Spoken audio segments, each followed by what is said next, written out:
And just like that, we are back in business. Like nothing happened at all. All right. Woo! Deep breath. After all of that, oh, man. Cannot believe we pulled that off. More ruminations, meanderings, and any other things I can use to, words I can use to describe my thoughts coming up on this January. Why do I keep saying January at the start of the show? December 14th edition of the Eric Zane Show podcast. On your mark, get set, go! Good morning! Zaniacs. Here's a man who's usually wrong. Yeah. But he doesn't care. No. Here's a man who Eat things that'll make a billy go puke. No. you're now rocking with the best. It's the Eric Zane Show podcast. And here's your host, Eric Zane. Well, thank you, Kevin. I appreciate you. That is so kind. Each and every day we do this podcast. It's a daily show where I discuss news, nonsense, and my personal adventures. Let's get right after it, though. I'll tell you about how exactly you can get the show and about a million other things that we have to talk about today. But let me just say that if you're in the boat that I'm in right now, what you're hoping to do is just slog through and figure it out. And the reason why I throw that at you is because I'm in this weirdo spot of jet lag. Now, right now, I feel great. I feel fantastic. I have the feeling right now you would get like when you take like just a little sweet little cat nap, you know, and then you come back from that and later on in the day, just a few minutes after, and you're like, oh my God, I so needed that. And the reason why I feel like I just took a little cat nap is because I essentially took a little cat nap. I didn't sleep. It wasn't like appropriate sleep. And that's what a screwed up scenario this is. The fact that you can go from a different time zone and then you come back and then it's just a absolute abortion. And I thought I had a chance. I thought I had a chance to make it through, to get the to have it all squared away, because you see, on Saturday when we woke up to come back to Michigan, we got up really early, 2:50 in the morning early. Okay. And I'm thinking this might not be bad, because 2:50 in the morning, California time, is 5:50 in the morning, Michigan time. That's still incredibly early. And so then I just stay up all day, do not nap. And you'll go to bed and you'll kind of like, it'll just work itself out, you know, no big deal. So that was exactly the plan. And Malden, our Uber driver from Sarajevo, picks us up. You know, it's crazy. On Uber, what they do is, it's, oh my God. First of all, my question about Uber, when that started, because I hear things about the CEO of Uber now is coming out and saying that the driver should get the vaccination first and all this stuff. And it's like, Uber started as just a little shitty app. Didn't it start by like two guys in a college dorm, like all apps start? And now look at it. Oh my God, an entire industry is born. He said, Malden picks us up, and you see, when you hire the driver that early in the morning, first of all, it's a little harder to find drivers at 2:50 in the morning than it is at 2:50 in the afternoon. And it's like, no drivers available. No, I'm like, geez, this is Los Angeles, California. Yeah, get me a driver. Sure enough, Malden comes on the scene, and they charge you more if there is a way they can do that, because it says, yeah, it'll cost you $20 to get from the west side of Los Angeles to the airport. No problem. And then it says, you've been added. There are different charges. I don't know if there's, I think there's like a fuck you button on the app for the driver to go, fuck you, I'm not going all the way out there to get you this early in the morning. Double it, triple it. And what starts out as a $22 trip turns out to be an $80 trip. No lie. It happens a lot with like surge pricing. Jason Terry of the Threads podcast and the Gig Economy podcast would be able to confirm this. But oh my God. Now, good on him if he can get it. I don't ever fault the driver. But do you remember when there was a day when it was like, oh, yeah, Uber, because, fuck the taxi guys, man. Taxi guys screw you in the butt because they charge you so much. Now Uber is like, oh, you basically just get in some slob's car and he drives you there. They charge you $100 to do it. The fuck? Whatever happened to like the big savings? You see how it goes? Everybody just keeps screwing people. So Malden gets the nice 20% tip. I always tip my drivers. Well, I always tip my service people well.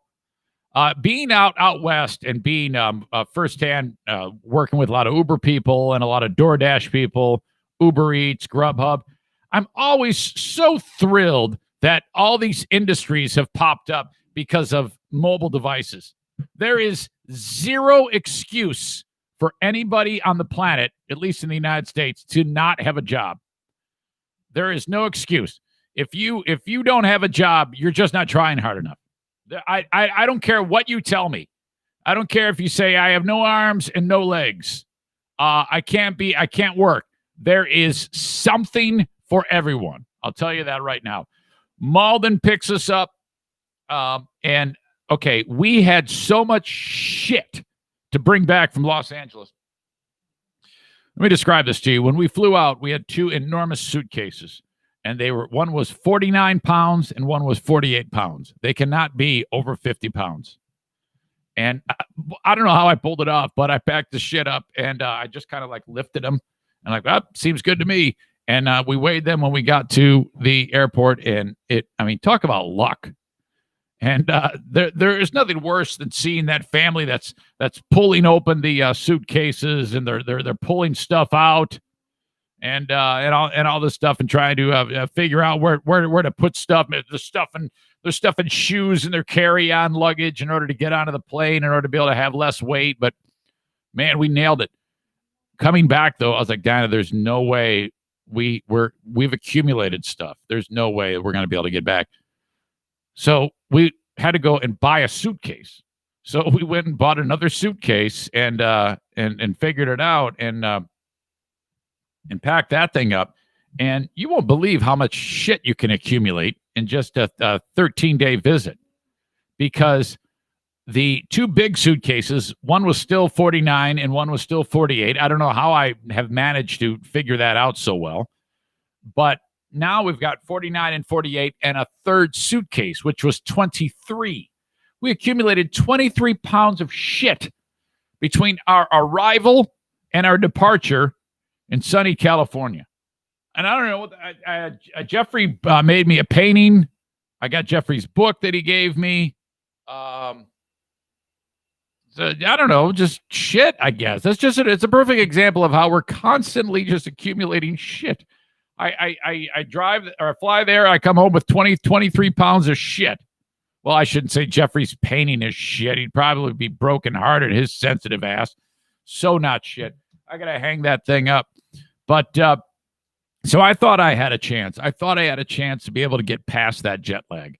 So, we get to the airport. Malden drops us off. No problem. Through the line, Delta. Security, no big deal. Diana made me two of those shirts that say I don't normally travel during a pandemic, but when I do is to donate a kidney. She made me two of those shirts. I wore a blue one on the way out and a gray one on the way back. She goes, I want everyone to see your shirt. I'm so proud of you. Everybody has to see your shirt. Okay, honey, I'll put on the shirt. And sure enough, people like stop you in the airport when you have that shirt on. Oh my God, you gave a kidney away. Oh my God. And so that's, yeah, sure did. Oh my God, bless you. Oh my God, I love you so much. You're so awesome. Oh my God. It was a pleasure to do. It was our pleasure. It was awesome. So make our way through the airport. No big deal. On the plane. Wore the N95 on, just put another mask over it. Nobody even knows the difference. Good to go. Safe as can be. Get in Minneapolis, Minnesota. No big deal. Call my dad. Dad, I'm almost home. Where are you, guy? How many days till you get home? Every time I call him, same question. How many days? How many days till you get back home?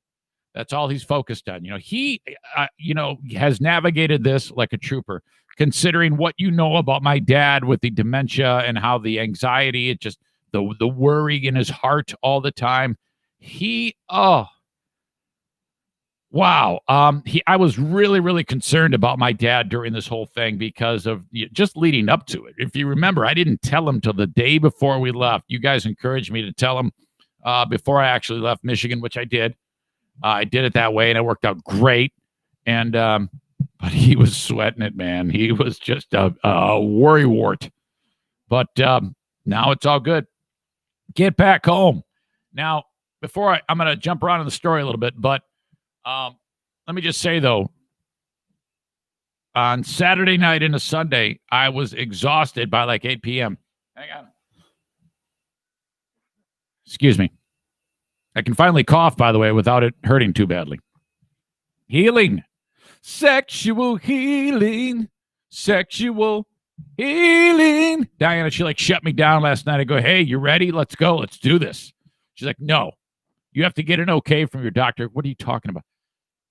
I want you to actually ask your doctor when you can have sex again. I go, well, that's a horrible thing to have to do. I don't want to have to do that. Whatever. So Saturday night, like 8 a.m. or 8 p.m. laid down there, and I didn't fall asleep till like 10, though. 10 or 11, which is more like what I was used to. In California, that's like 7 or 8 which, I would kind of start slowing down then. So I thought it would be good, Finally did fall asleep, woke up around 8:50 Sunday morning, went to mass. I go, all right, I already did it. Beat jet lag. Jet lag has been beaten. No, not even close. Not even close. Jet lag mixed with heartache and anxiety and me is a recipe for disaster. And here's what I mean by that. So I'm laying there, and I have burning on my brain this idea about Benny the One-Eyed Wonder Dog, who, as you know, is very sick. He has bladder cancer. Now, he's acting the same. I would never, if he wasn't diagnosed, you wouldn't know that he had it. But he's got a tumor in his bladder. They don't operate on those. They just treat them. So, and the outcome is never that great. So I this is really bothering me, and it's just gnawing at me. I hate it. I have to be very careful not to talk too much about it, or I'll lose it right here again, and I just don't want to do that right now. I've got to keep it buttoned up. But, last night I start thinking about that, and it starts hurting. I'm like, oh no, here we go. And then the anxiety builds up, and then the I can't sleep builds up. Next thing you know, I'm a sobbing mess. Actual sobbing mess in bed. And full on anxiety in your face. Here you go. Eat the anxiety. Oh, God. And Diana's trying to talk me through it. I'm like, oh, no, Jesus. Oh, it was just miserable. Horrible. So went back to Candy Crush. Got on a roll. I won like 10 levels really quickly. So that was good. Put the phone down. Started to envision myself as the ace for the Detroit Tigers. Thought that might help a little bit. Pitched a few no-hitters last night. Led the Lions to the Super Bowl. Then retired. I was the coach of the Lions. Led them to a Super Bowl again. These are all things I do when I'm saying at some point I fell asleep. I think around 2 a.m. 2, maybe 3 a.m. Which is about the last time I came back from California when we did all the testing for the kidney. That's about right. So, okay. 6:20, roll out of the rack. Here we are. Now, hang on a second. I'm getting warm, so I got to take this off. No, I'm not going to show you my scar again. Here's the thing about the incision.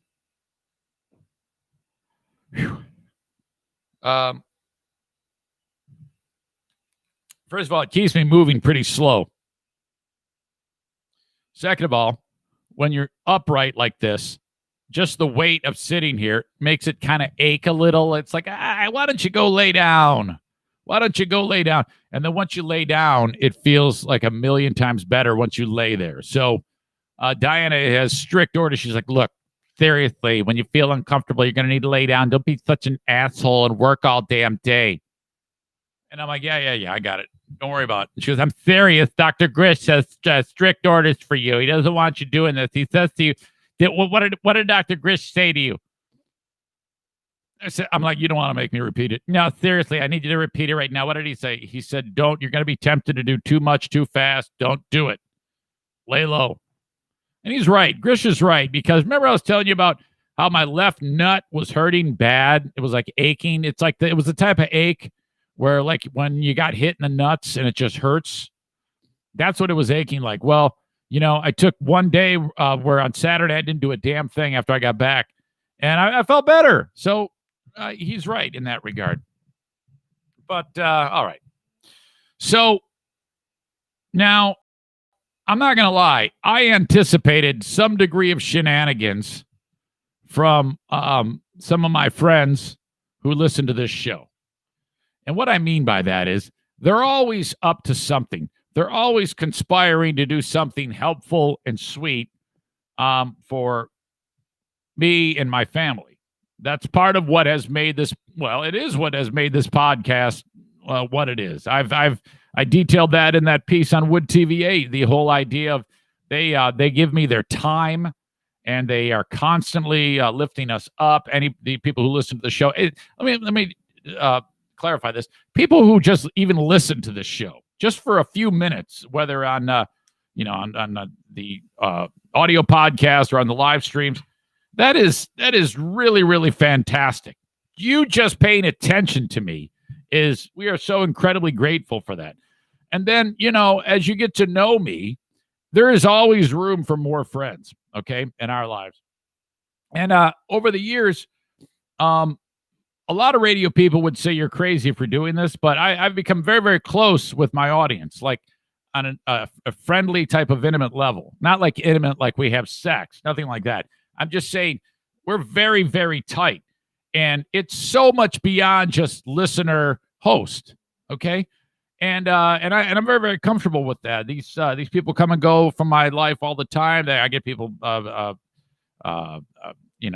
doing so much for us that this all seems like a regular thing. And what I mean by that is, I was like, I know what they're going to do. They're going to do something really, really sweet that has to do with me getting home. And I don't know where it's going to be, but I know it's going to happen. And they did not let me down. Sure enough. Oh my God. I think Jackie was driving. I was in the passenger seat. I posted a video and we come driving down our street and there's a welcome wagon. Oh my God. I think I wrote it down. I had to get some help for this, to get everybody. I was so overcome with how many people had showed up to greet us. But Mike and his son Sebastian, who seems to be a foot taller every time I see him. Megan and Brian were there. Eric and Jamie, Sam and Leah, Joe and Tracy Morin, Chris Brunsma and his son, Dean and his son Neil, and Dean's sweet sister was there. And wow, I mean, they're like spread outside or like socially distant around my driveway as we pull in. Just absolutely fantastic. So I got out, greeted them, said hello. Dean's holding up a sign that says, "Welcome home, Pooh, you sick fuck." Holy shit. Oh my God. But no, it was really, really great. And I'm telling you, man, that's kind of like what it's been since the even back in the radio days. It was when the GRD thing ended. Excuse me. And then took the show over to BBL. It established that type of life blood, if you will, of just that type of support. And it's just continued. It's gotten stronger. I'm not the biggest show, I'll admit that. But my God, my audience is the audience of this show is just absolutely incredible. Thank you so much for that. But it wasn't done there. Stand by. Excuse me. I get choked up. As the day unfolds Saturday after getting back here, I came into this studio and, well, I got an upgrade. I got like these awesome new chairs, which I showed yesterday on a live video, and I don't want to get it up right now because the dogs go ape shit, but I got these awesome new chairs just beyond that camera and a new desk setup, which is a little more streamlined and makes this even more nimble than it was. And they even included dry erase markers for the Asshole of the Day award. So I have a feeling who was involved in that, but I wasn't able to get that exact information. So I'll ask that and find that out. But man, you guys, seriously, just really, really great. I guess there had been some time ago that there was a crowdsourced thing that friends and listeners of the show said, hey, let's help Eric upgrade the studio or something like that. And that's where this came from. So thank you so much. I really appreciate that. You guys are absolutely awesome. Okay, on this show today, we are talking the vaccine out the door, flying away. And here's I kind of just want to park on this for a little bit because even when you have a moment like this where the vaccine is just being shipped out, the amount of the high degree of asshole behavior is still on display, and I don't know why. I don't know why. I want to talk about that. The Great Food Giveaway is picking up steam. Okay, I have added another giving element to it, and it's basically that whole idea that hey, if you think you can help me out, reach out to me, and that has happened again. I'll talk about that. Some football yesterday, some great moments over the weekend, and football yesterday and the day before. Some great moments and some not so great moments. Talk about that. Shia Lebeouf.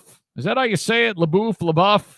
Shia or Shia LaBeouf. I don't know. Shia LaBeouf, who I think is just one of the best actors that is out there. I mean, if you ever saw the film Peanut Butter Falcon, I mean, the guy, he's really, really talented. Excuse me. Hang on. Really, really talented. Good. But my God, what a fucking kook. Proceed with caution if you're thinking about dating this guy. And at first, when I saw the story, I was like, well, maybe it's just a relationship gone bad. And I don't know, I get his side of the story on this. That's where I was going with it. And then I was like, well, I think I kind of just did hear his side of the story on this. Oh, this is awful. It actually made me feel bad reading it. The Cleveland Indians are getting on board with not being racist assholes. It's about damn time. 105 years of racism. Holy crap. We need to discuss that. Dealing with artist Sam Smith's gender seems like a real pain in the ass. Now, I don't have a problem with... I kind of do, I guess. I don't know if I have a problem. I don't care that much. It gets into that whole business of pronouns, I think. I am so not really educated on this, but how you can refer to people. I saw that in California a lot. There was a lot of, being out west, whatever, hippies, liberal. There was it seemed like everything that I was involved with asked me what I want to be referred to as. I go into In-N-Out Burger. They go, what do you want to be referred to? I go, what do you mean? What the fuck? Are you a Mr., a Mrs., a they, a them, they, them, he, she, what? I don't know. Just give me the fucking burger and shut up. Everything you do, they have to ask you what you want to be referred to as. Well, I didn't know this, but Sam Smith had wanted to be referred to as some thing, and I'm just Really annoying to me. And Snoop versus Cardi B. It's probably not a good idea to say if this isn't this is the pot calling the kettle black because, Snoop's black. But it is the pot calling the kettle black. Snoop, of all people, taking a run at Cardi B over her nasty-ass song is ridiculous. He's actually doing that. How? How could you possibly be doing that? That's all on the way. This show, as you know, is heard each and every weekday. Here's the rundown of how you get the damn show. First of all, I live stream it, okay? 3 spots. Facebook's brought to you by Irvine's Auto Repair, Grand Rapids Hybrid.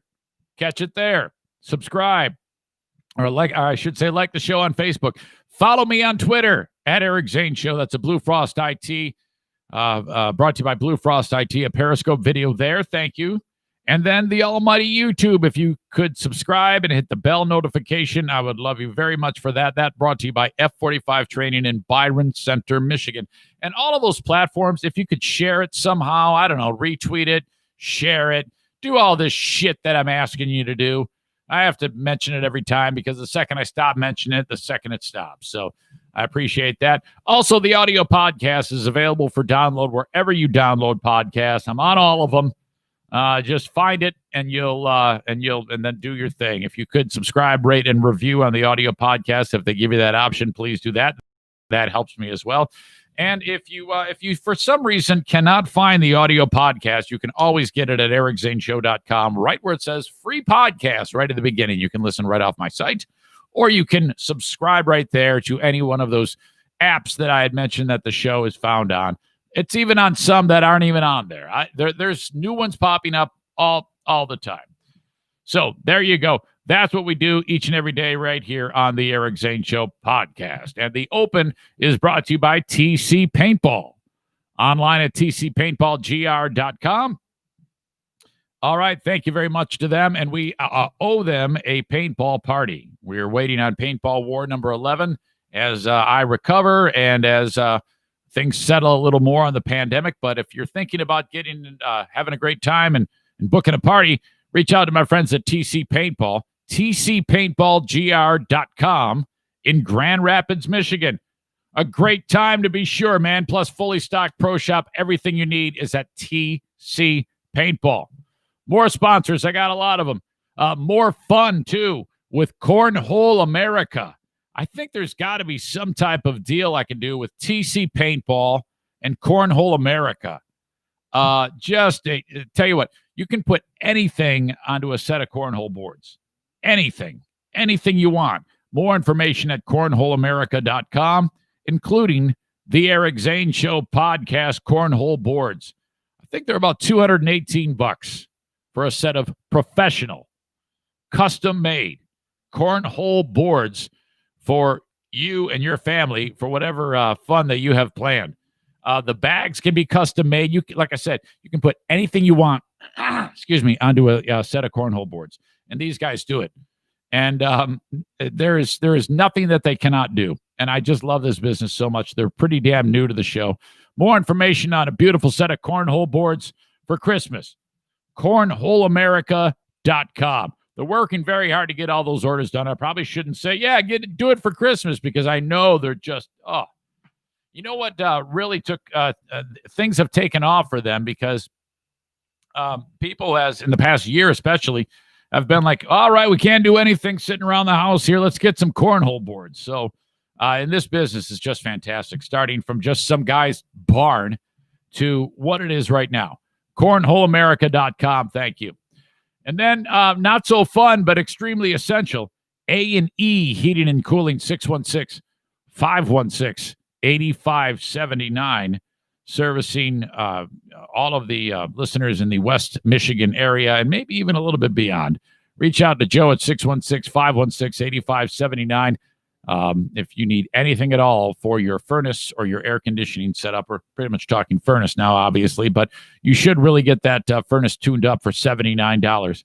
Please reach out to Joe, 616-516-8579. Thank you, Senor Martinez.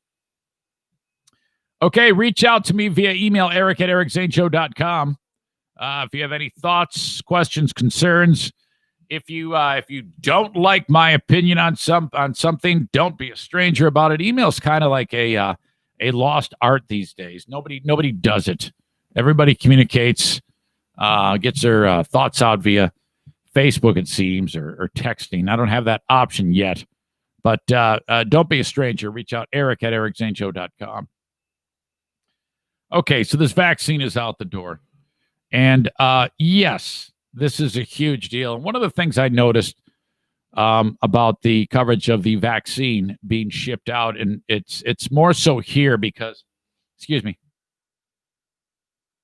in the West Michigan area, the community just outside of Kalamazoo, known as Portage, Michigan, is where the vaccine is actually being made. I think there's a couple of hubs throughout the U.S. where it's actually happening. But close to home here, that's where they're making the damn thing. And so you've got news footage of the folks at Pfizer putting the vaccine into these boxes and then putting dry ice on top of it. It has to stay extremely cold. And then the semi trucks are rolling out of the Pfizer facility and going to the Ford Airport here in Michigan. And then from there, various UPS and FedEx planes are lifting off to drop it off to distribution areas. I think the FedEx things, they go to Memphis, and then more trucks take it. And so by Tuesday, the United States has 3 million doses. Okay. And this is absolutely huge. Think about this. If you're the type of person that looks at this video footage of this happening and you sneer at it and you have this vindictive type of vibe to you because of all this shit that's gone on, and you're still letting whatever it is in your brain make you think that this is not a big deal and it's a standoffish issue with you, I think you're fucking nuts and you've got a fucking problem, frankly. And people are like, Wood TV8 or Fox is like, oh, the trucks are leaving. This is such a big damn deal. Think about it. What you have in the U.S. is, imagine this.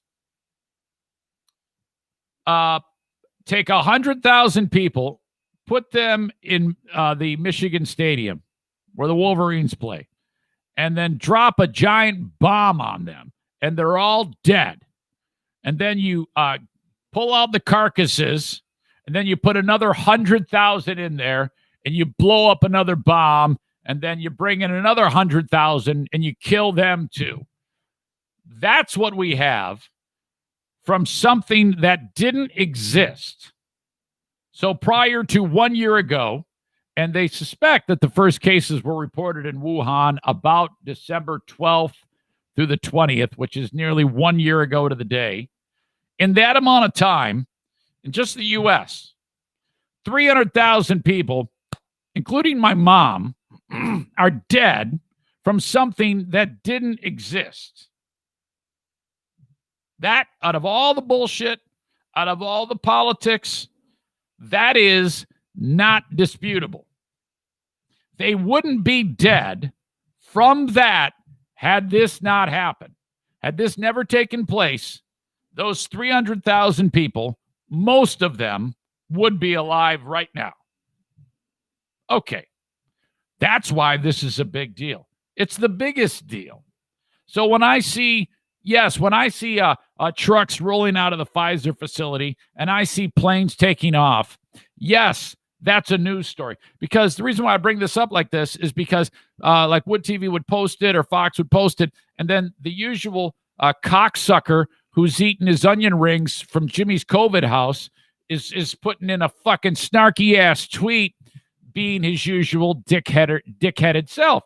And I'm like, fuck right off, you disgusting asshole. You make me so sick. Son of a bitch. So let's right now throw that in for asshole of the day.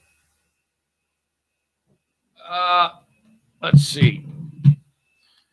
Nameless. What can I describe this as? Asshole of the day. Nameless generic, because this is all a person, but it encompasses a group of people. Generic, let's see, COVID denier. Is denier D-E-N-Y-E-R? I don't think it is. Hold on a second.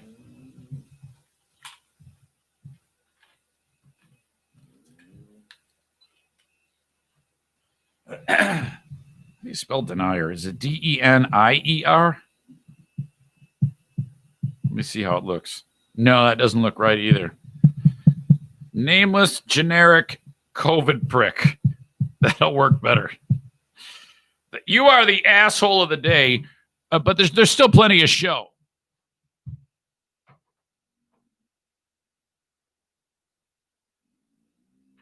There you go. You, in fact, are the asshole of the day. Oh, God. You know, fucking social media kills me. All right. So, yes, this is a big deal. Wood TV talked about it. This is how it goes. Pfizer's historic, record-breaking vaccine has given the world a new hope for life after the pandemic. And that history was made right here in West Michigan. Packing, filling, and loading. This was the focus of Pfizer this weekend at its plant in Portage. Ever since its coronavirus vaccine got emergency approval from the Food and Drug Administration, much of the staff has been working 24/7 to make sure this breakthrough in medicine makes it to the rest of the country as smoothly as possible. And the first steps in distributing millions of doses throughout the country were loaded up overnight and rolled out around 8:30 a.m. And hope was riding along with them as the nation's distribution started in a small town in West Michigan. Reporting in Portage, John Dommel, News 8. John, a little breathy on that one. After leaving Portage, some of the FedEx and UPS semi-trucks carrying that vaccine made their way to the Gerald R. Ford International Airport. Planes bound for Memphis, where FedEx Global Hub is located, then set to be directed around the country. News 8's Dana White picks up the story from here.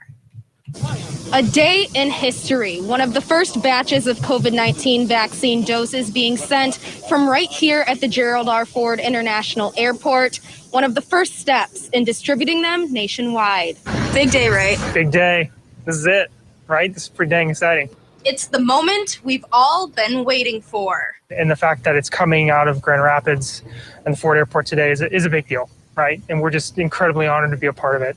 Stephen Clark is the Director of Commercial Development for the Ford Airport. He says from GR, the vaccine doses will be sent on a FedEx plane to their global hub in Memphis, then sent across the U.S. We'll see distribution coming through here quite frequently. Today is a huge day for us. We've been doing a lot of planning. Tori Richardson is the president and CEO. Many months of work have finally gotten an approved vaccine. Today we're here to see that the vaccine gets shipped out and gets into distribution. The vaccine should get in the hands of medical staff within the next few days, a long sigh of relief at the end of a tough year. You know, for many of us in the industry, it's personal. We've all known someone who has been laid off, reassigned, furloughed, whatever have you. And so today is a day where it's our opportunity to go after this virus with what we do best, which is connect the world, and in this case, vaccines, to the community. In Grand Rapids, Dana White, News 8. What a historic day for our state. And this is video of the UPS plane carrying doses that arrived at the Louisville UPS cool. I like this. Port in Kentucky. Great. After getting those doses from right here in Michigan. 145 sites throughout the country are expected to receive the vaccine by tomorrow, with other sites getting it by Wednesday. Okay. So, at the end of the day, yes, this is enormous. This is the biggest. Because the second it starts being jammed into people, less people die, less people get infected, less people get sick. Man, what the fuck happened? Holy shit. I actually went on and looked up when I had a little bit of time about looking at old internet stories of when this started to unfold. And that's where I pulled out the there was one story I saw that early January is when it started to really be circulated. Hey, there's a mysterious illness out of Wuhan, China. And first they were like just speculating. They didn't know anything, and then a few people have gotten sick with a pneumonia-like illness. And wow, it's really staggering to think about still how it all just manifested and spread around the world so quickly is absolutely shocking. Do you remember when China built all those hospitals just for it? And I can promise you on this show in particular, on all of my ramblings and shit that I've thrown out of my face in the past year, you could go back and pull out exact opposite points of view where I was like, this is all bullshit. Don't believe the fear. Don't believe the hype. I know it's there. And I think that that's okay based on what we knew at the time.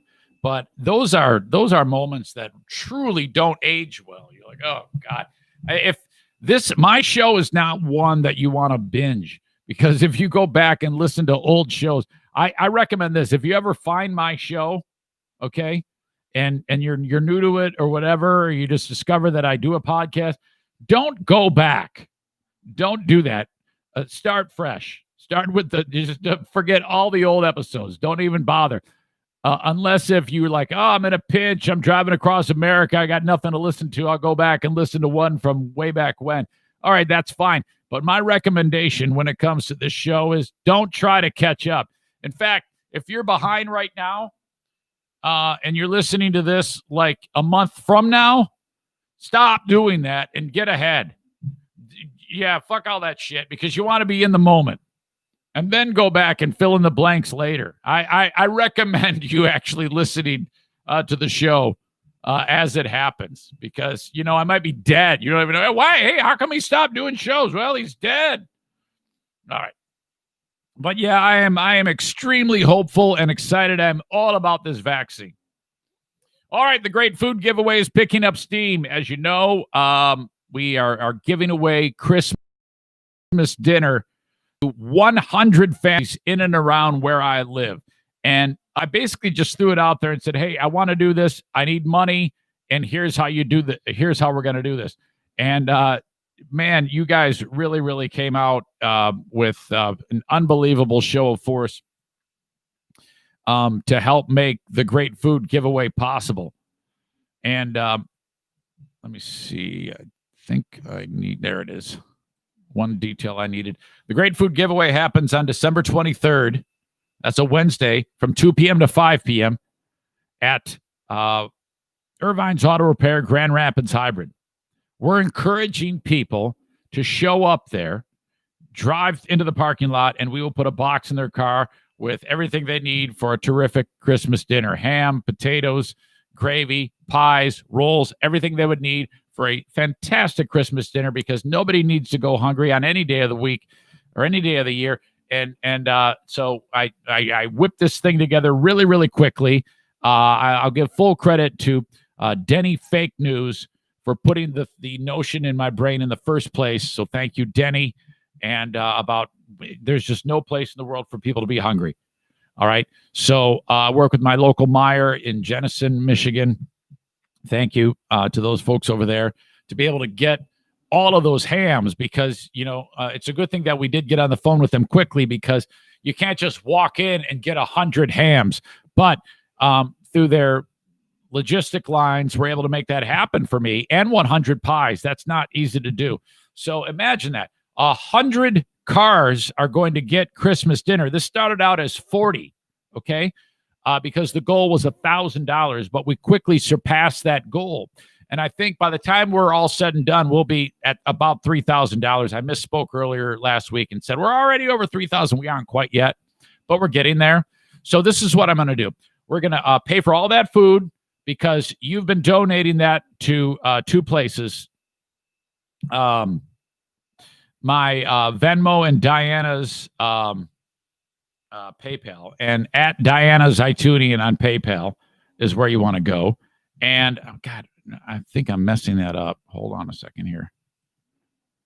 Let me just pull one thing up because I don't want to screw this up, the opportunity to talk about it with you. All right. Show plans. I don't have it in front of me. Damn it. All right. I'll link it up in the show notes of the podcast. I'm kicking myself. Sometimes things fall through the cracks with me when it comes to planning the show. But anyway, I am raising that money. You send it to my Venmo. You send it to Diana's PayPal. And that's weird. Oh, my God, we're sending money right to you. You can immediately put it into your account. Yeah, I sure as hell can. But here's what we're going to do. It all just stays into those accounts. And then when it comes time to actually pay for the food, I go through, I record a video. It says, this is all the money that came in. And I look at a dollar amount for both the Venmo and the PayPal. And then that equals $1 amount. You see it. I'm transparent about it. And then I go and I spend everything we need at Meijer for all of that food.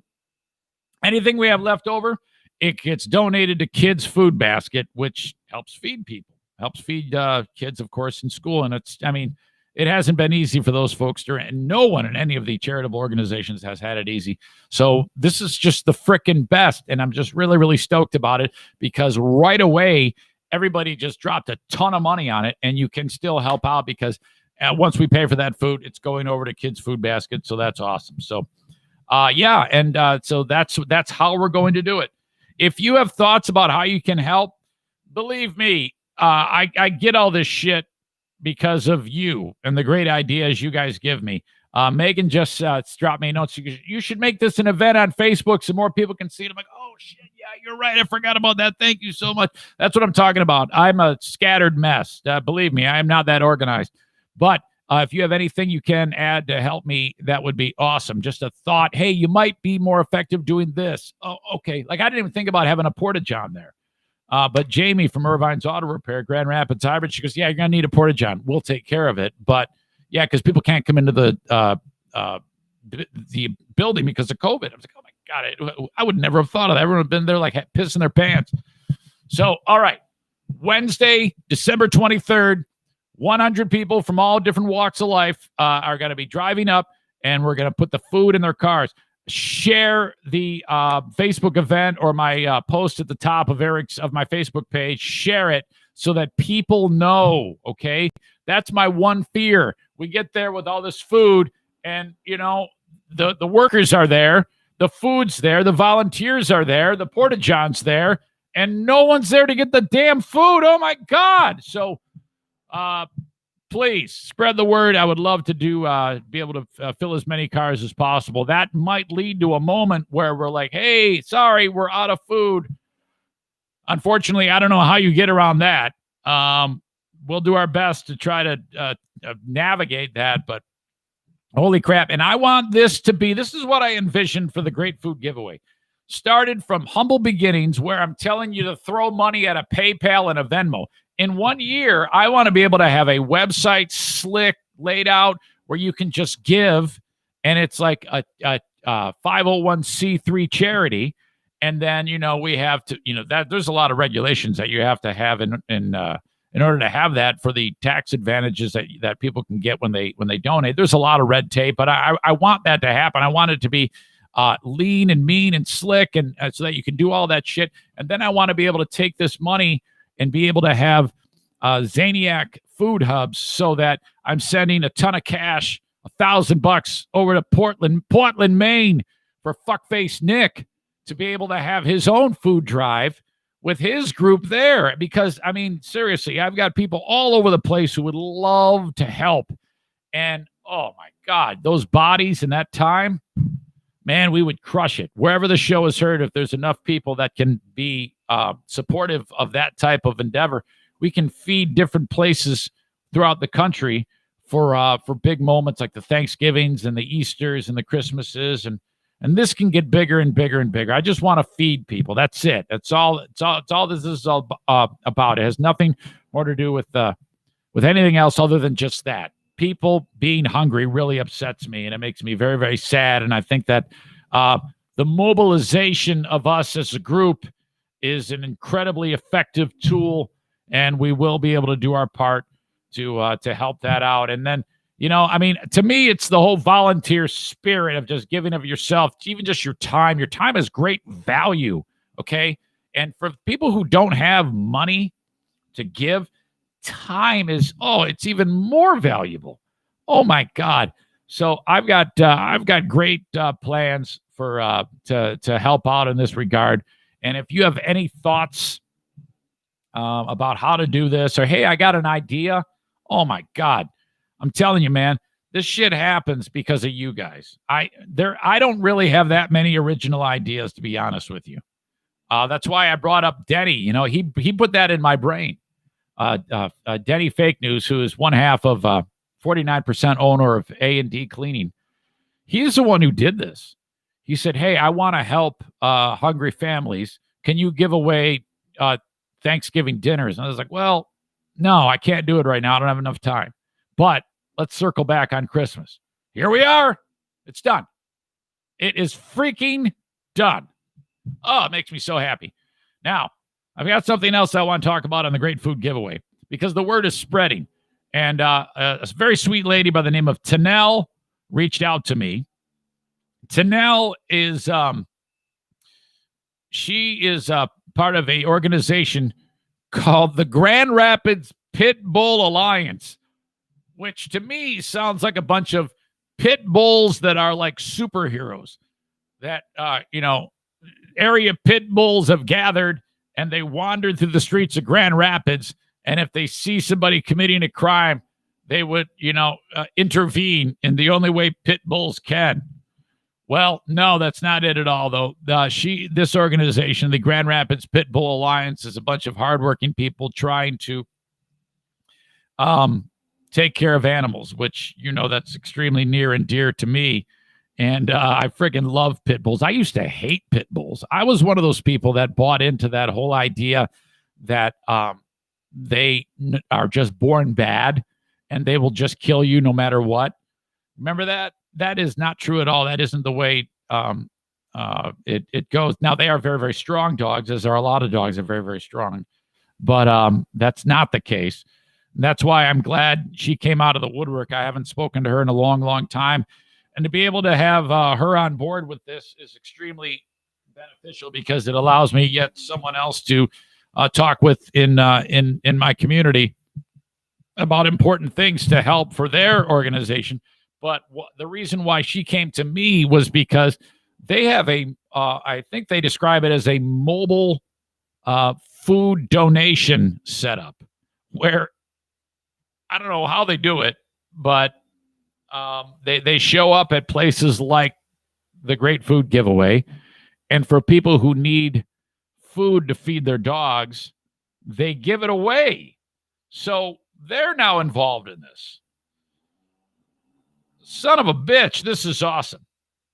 So thank you to Tanel for reaching out to me. I've got a phone call scheduled with her today about how they will be involved in the Great Food Giveaway. So, this is the type of thing that really makes me happy. Just a little notion in someone's head, and now here we are, a handful of days removed, and all of these great things are happening. So thanks a lot. All right. Now, this show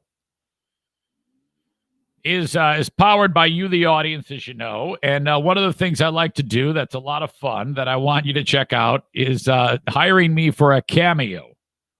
Cameo.com/Eric Zane. It's better than any gift card or anything like that you might give somebody, especially the S-kickers that listen to this show. If you got a friend who's got a birthday coming up and needs his balls busted, I'm your guy. I'm the absolute best at it. There is no one better at doing this than me. And I love doing them, and I don't do them enough. Now, there's also other things I do cameos for. I just had that euchre tournament that I was publicizing for Crohn's disease in April. Now, that was not busting balls. That was just me telling you about it. You can hire me to be your personal spokesperson for whatever you like. Hell, some of you can just hire me to say nice things about you. Whatever you want, you tell me. Don't make me say any Proud Boy shit or anything like that. I'll sniff that out. Cameo.com/Eric Zane. Thank you. I have an accountant on the show. He's going to look at my bottom line this year and say, you're fucked. Tag Accounting, online at tagcpa.net. Troy Allen Ginzer. I think it's Allen. So Tag. Those are his initials. Tag Accounting. Can you imagine if his first name was like Frank?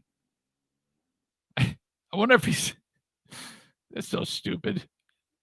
Tag Accounting, 616-301-9516 or tagcpa.net. Terrific certified public accountant for your personal taxes or your business.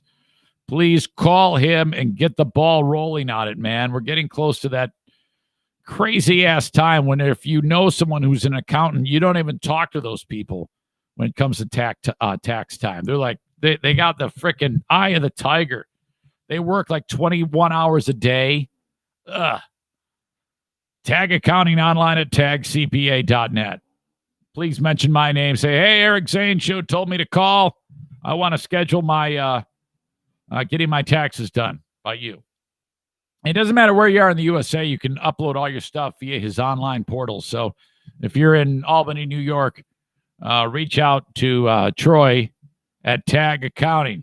You make me very happy. Here's the thing with the sponsors. The day that no one calls on sponsors for whatever it is, paintball, heating and cooling, cornhole boards, accounting, the day that you stop calling sponsors is the day the sponsors call me and say, no one's calling, we're out. That happens enough, we don't have a podcast. So please consider the sponsors. All right. That does weigh on my brain. Like, God, how long can I do this? Please don't stop calling. That's the naysayer in me. That's my non-believer side of my brain, which is 99% of my brain, trying to trick me that that's a thing. All right. Kent County Health Department hopefully feeling that they've got some light approaching them at the end of the tunnel with the vaccine emerging.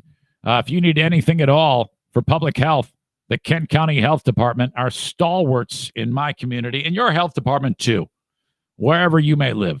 Call upon your health department for things like I'm about to describe to you now. First of all, any COVID information, accesskent.com/health. Measles, mumps, rubella, any vaccination, HPV, whooping cough, pertussis, all things that your kids need to be vaccinated to be protected against.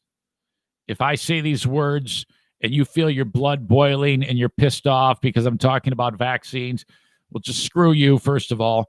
And don't worry, it'll all be over soon. Also, if you are struggling to put food on the table, that's a big one with me. The WIC program has been established forever ago for you. Go ahead and take advantage of that until you get on your feet. That's okay. There is no shame in that. Call them at 616-632-7100 and find out if you qualify. And then they'll, if that is the case, you get this card. It's loaded up with cash equivalents so that you can get food to provide for your family. You pay into it with your paycheck every time you earn or your taxes. You might as well take advantage of it. So thank you to the Kent County Health Department for being there for us. And damn it, I got to get Nurse Mary on the show. It's been too long since the multi-talented Nurse Mary was here. I just love her. Excuse me. All right, football. Yesterday, let me say this about your Detroit Lions. There's a lot of games over the weekend, but the one that I got, the only one I watch is the Lions. Okay, now they go into this game at 5-6. Wait a minute, 5-6, 5-7. Yes, they're 5-7. Okay, they win their first game with Darrell Bevel, and so they go into the game hosting the Packers, and they lost.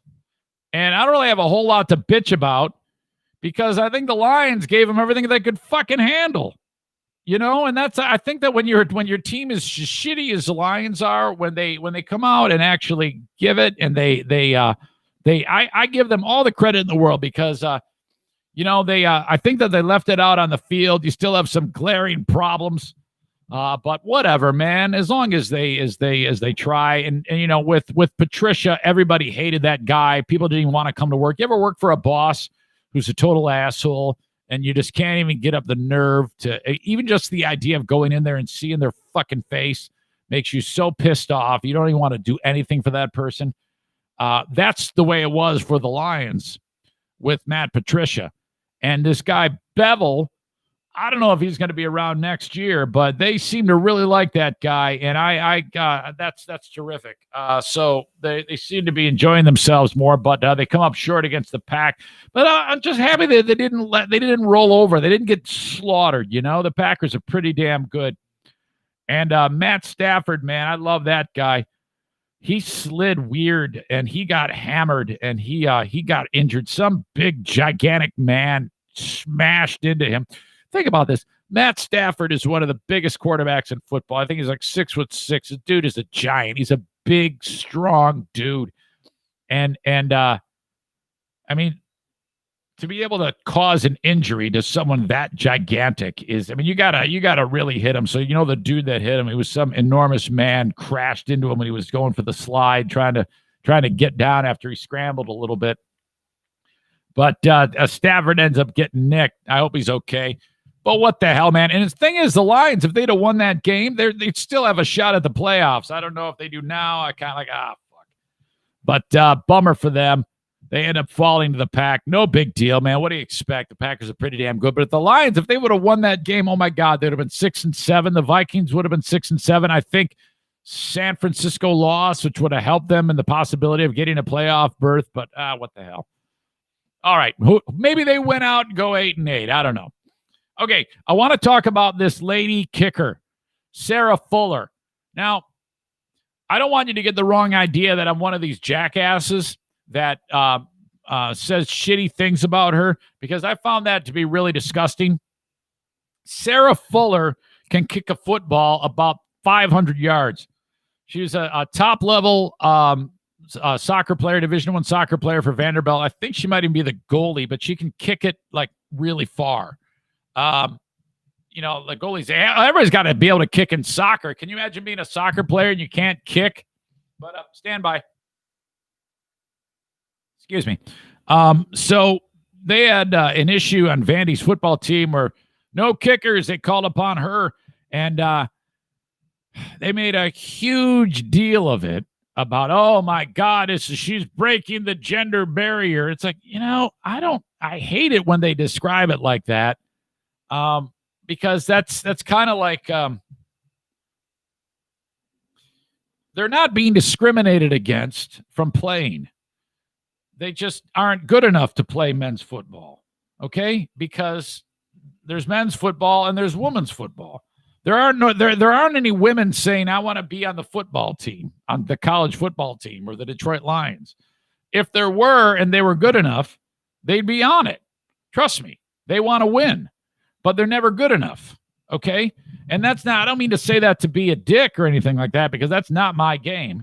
But, I mean, especially football, and as physical of a game as that is the one game that I don't know if we'll ever have that, where the star quarterback is a lady. That will never happen.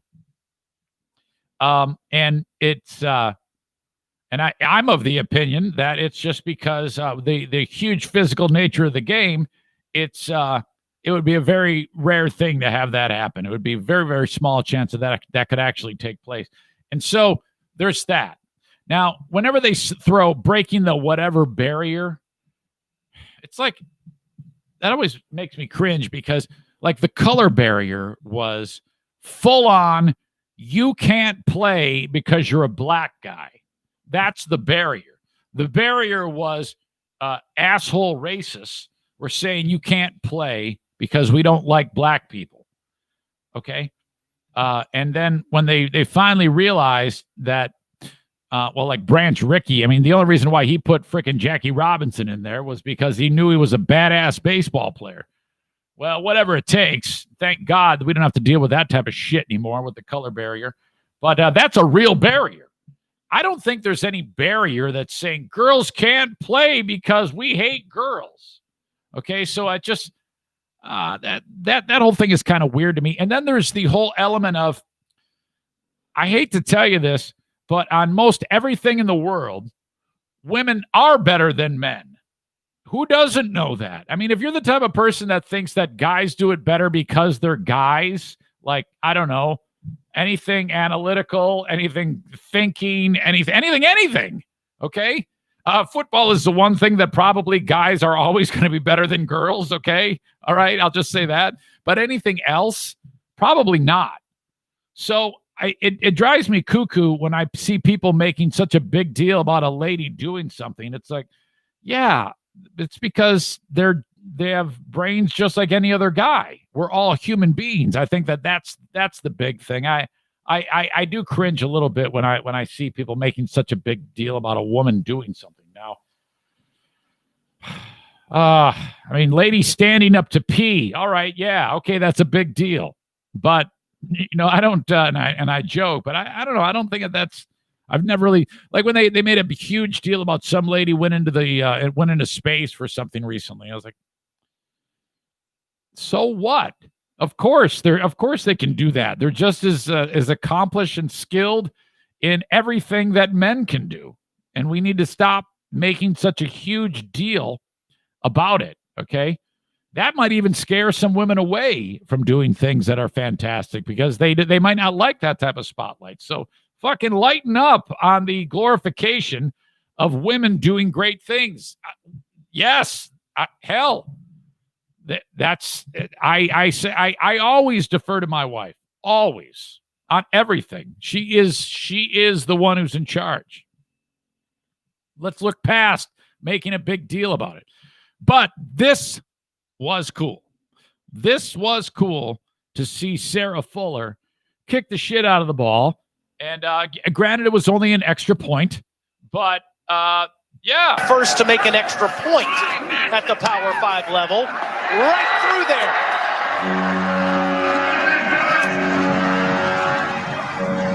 They're blowing the horn. More history on display for the Vanderbilt Commodores and Sarah Fuller.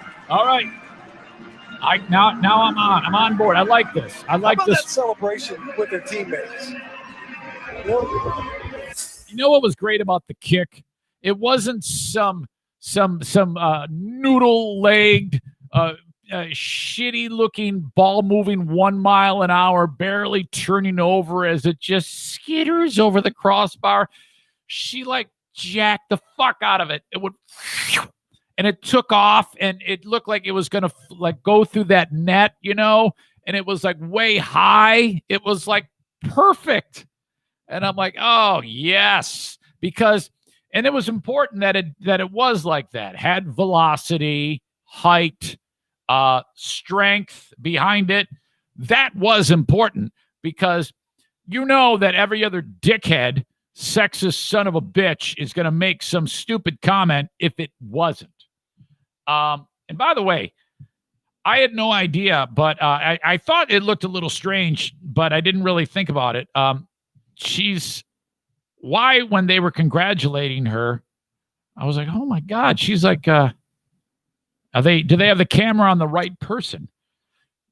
Sarah's 6'2". She is a very tall young lady. And I'm like, oh my God, they gotta, what's next? I mean, I want to see her boot a field goal to like win the game, rip off her a jersey like Brandy Chastain, one of those deals. Maybe an onside kick, or if on a kickoff, the guy is like, how they, when they return it, the last person to beat is always the kicker. Can you imagine? The earth would just stop on its axis if she like stuck the guy, and his like helmet goes flying off and his leg breaks. One of those weird leg breaks that we often talk about, the Muppety Flippity moments on this show. Oh, that would just be insane. So I am all about it. I think it's great. I don't want to give the wrong idea that I don't think that this is something. It does mean something. I just don't like the making it seem like women aren't capable of doing great things like this. Like it's such an anomaly, It's such a normal thing for women to do that. As you can tell, I have a great respect for women.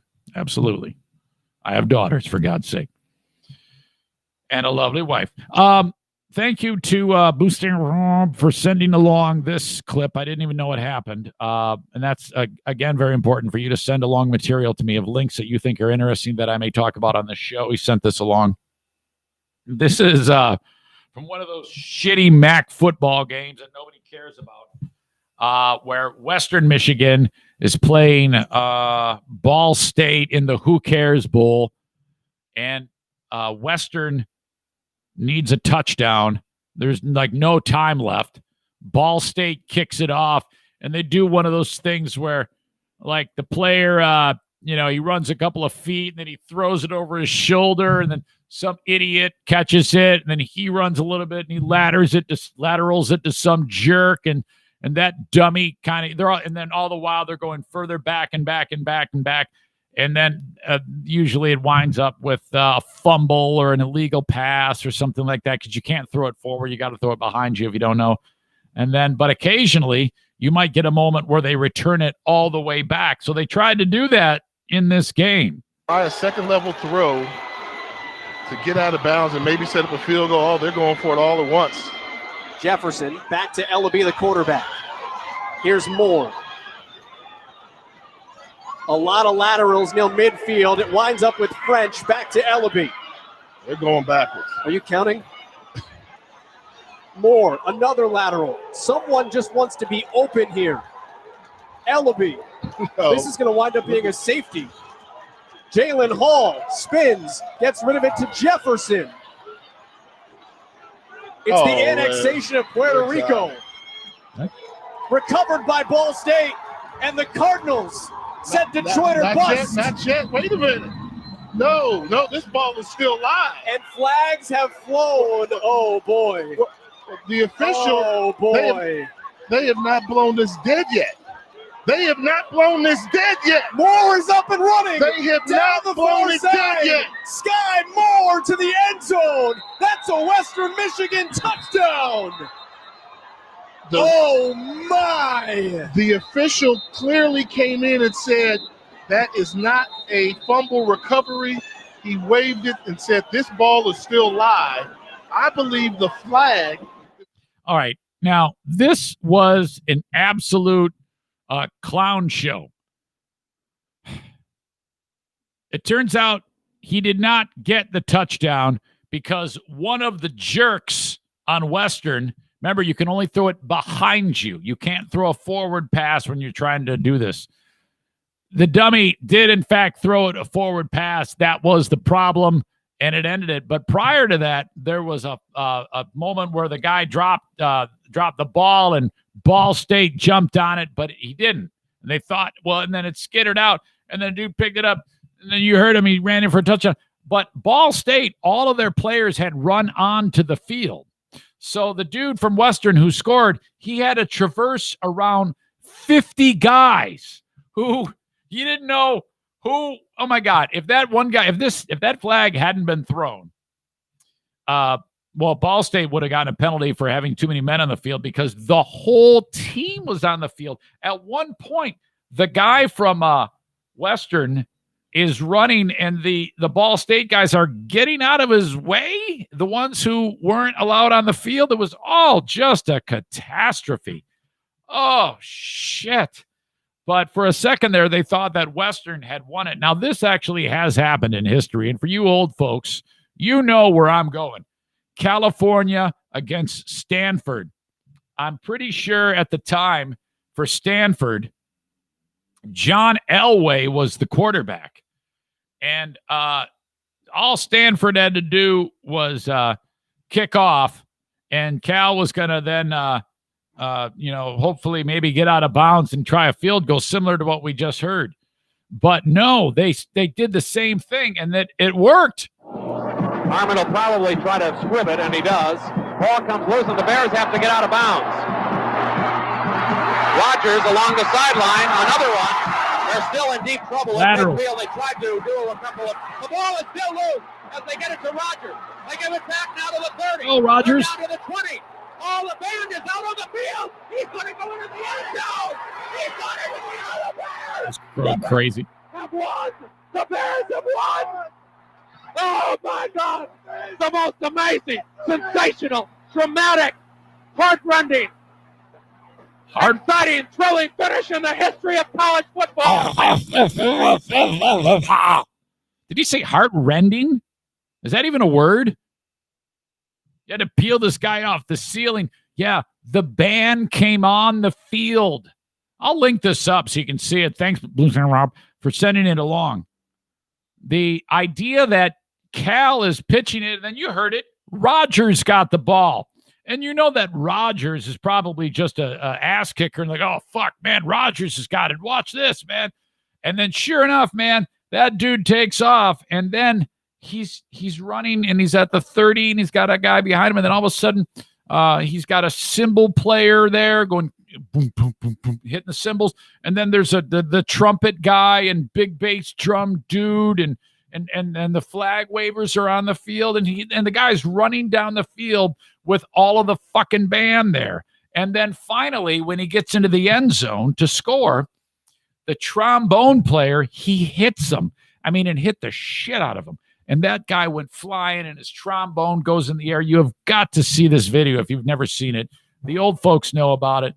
The young folks, you've never seen it, and you need to see it because it's absolutely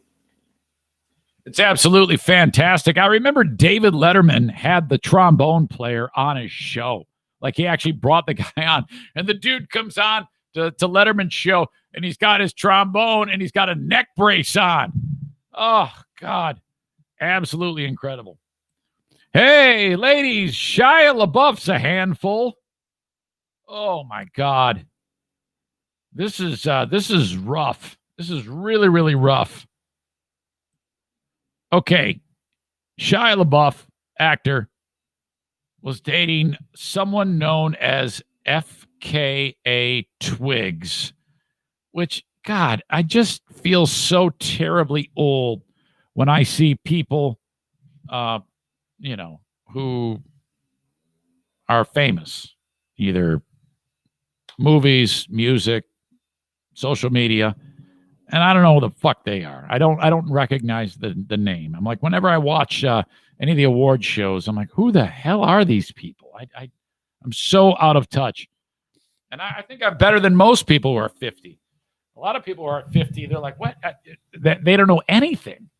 And I'm like, oh, you got to know something. You got to, that's what keeps you young. You got to focus a little bit on what people are talking about. But anyway, FKA Twigs. And it's weird because the name of the person, this chick, is capital F, capital K, capital A, and then Twigs. And Twigs is lowercase t, so it's all weird. Well, she is suing Shia LaBeouf. And according to the story, is accusing him of sexual battery, assault, and relentless abuse, as she puts it. So this is serious. She filed this lawsuit Thursday. 32-year-old British singer, real name is Talia Debrett Barnett, dated LaBeouf for just under a year. So much happened in this relationship, according to her, in just under 1 year. I mean, this is really stunning, what she is accusing him of, and it's terrible. It's absolutely horrible. And so when I read this, at first I was like, well, this is probably going to be a case of she said, he said, which sounds a little tricky to me. But then I read a little more in the story, and I got the impression that I'm getting an admission of guilt from LaBeouf, which, okay, I think can actually be a good thing if he's trying to improve himself. But I have been following stories about this guy for a long time, and he has been a fuck up for that whole time. For years and years and years, this guy has not been able to get anything right and just cannot get his shit together. And that really bums me out when I see people who are so talented fucking it all up because they're, for whatever stupid reason, they just, there'd be substance abuse or whatever. They just can't pull themselves out of the tailspin. It's like fucking plug in and shut up and do it. You absolutely can do it. You just choose not to. Okay. She was in the film Honey Boy with him, and I think that was supposed to be kind of like a story of LaBeouf's life, the film Honey Boy. I never did see it, but I saw the previews for it, and it looked pretty damn good because LaBeouf had a shitty life growing up, or he was abused or something like that. You know, something went wrong, which probably explains why his dad was real overbearing and made him it was really hard on him when it came to, well, he was a child actor. And so that's the story of it. Excuse me. I have to stretch my back and various other parts. In fact, let's do this before I get into the story. Let's do a little Eric yoga. So however you're watching this show, if you're not driving, let's do this. Okay, this is like chair yoga. Let's, okay. Hands straight, back straight, up in the air. Hyperextend that back. Inhale. Exhale. Namaste. I'm going to kind of do a little swan dive. Oh,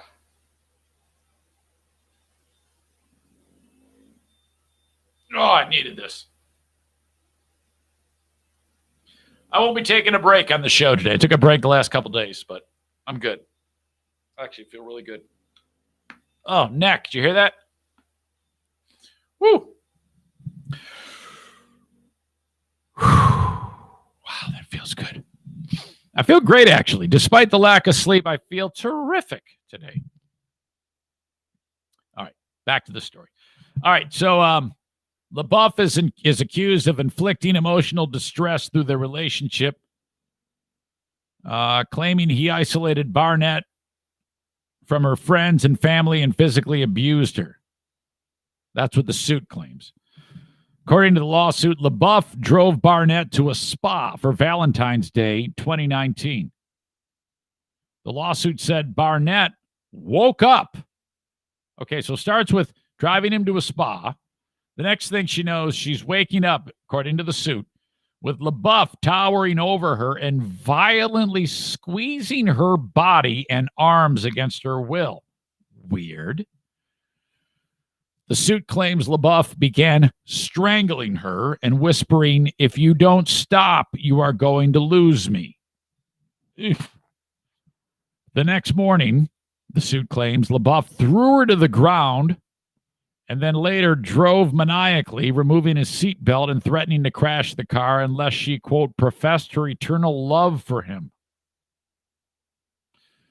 According to the lawsuit, LaBeouf kept loaded firearms throughout his home, leaving Barnett afraid to use the bathroom at night in case he woke up and shot her. She alleges he banned her from wearing clothes to bed and often fought with her throughout the night, depriving her of sleep. God, just fucking go to bed, man. All right. Representatives for LaBeouf did not immediately respond to CBS's news request for comment. But now this is where I'm like, I wasn't even going to talk about this story at all. Because if somebody throws an allegation like that out, it's like, all right, that happens all the damn time. It was his follow-up. It was his statement. It was the statement by LaBeouf that has me like, wow, this is really crazy. It almost sounds like he's admitting to it.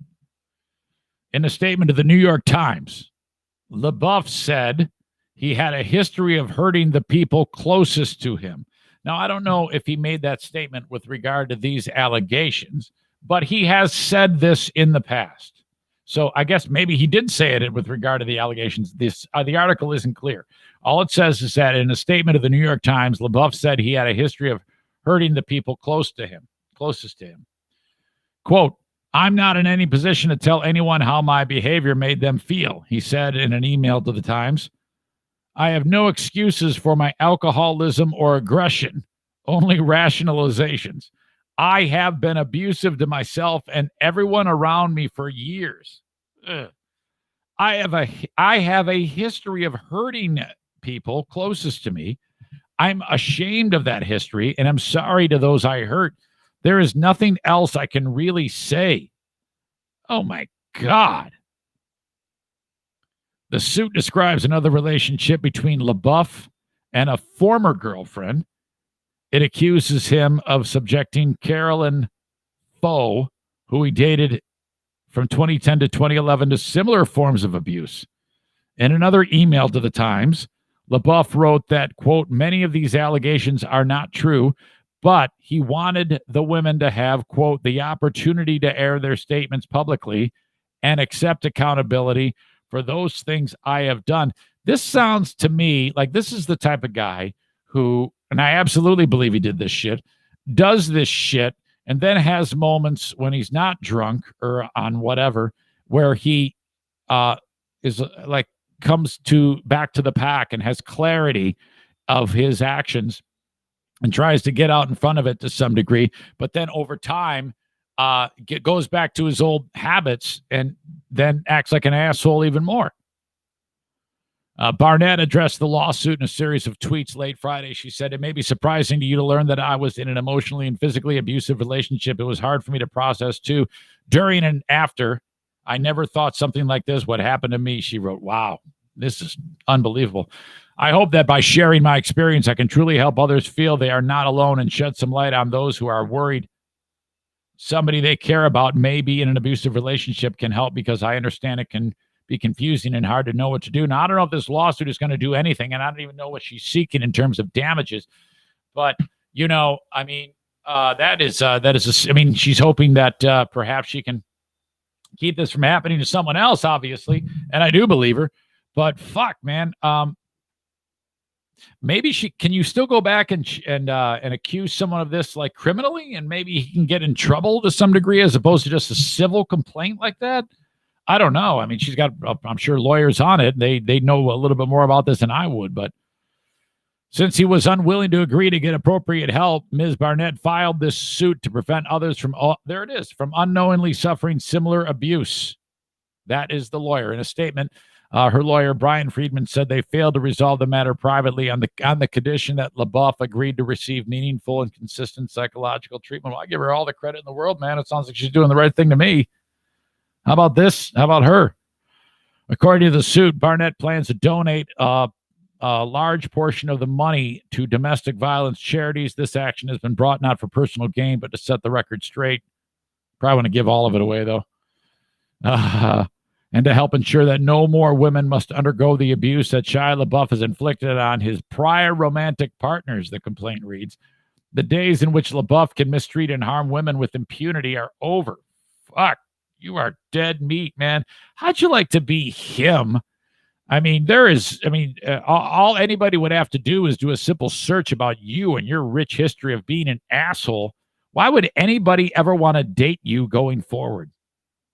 My God, that guy is an absolute mess. Proceed with caution. Hey, folks, the Eric Zane Show podcast is on Patreon, too. I do this free one each and every day, and I follow it up with the Patreon bonus podcast. Patreon.com/Eric Zane, and I give you a ton on Patreon, the bonus podcast every day, both audio and video. Not to mention my podcast with Ben. The Ben and Eric Patreon podcast happens once a week. Lost Zane recordings happen twice a week. New episode just dropped today.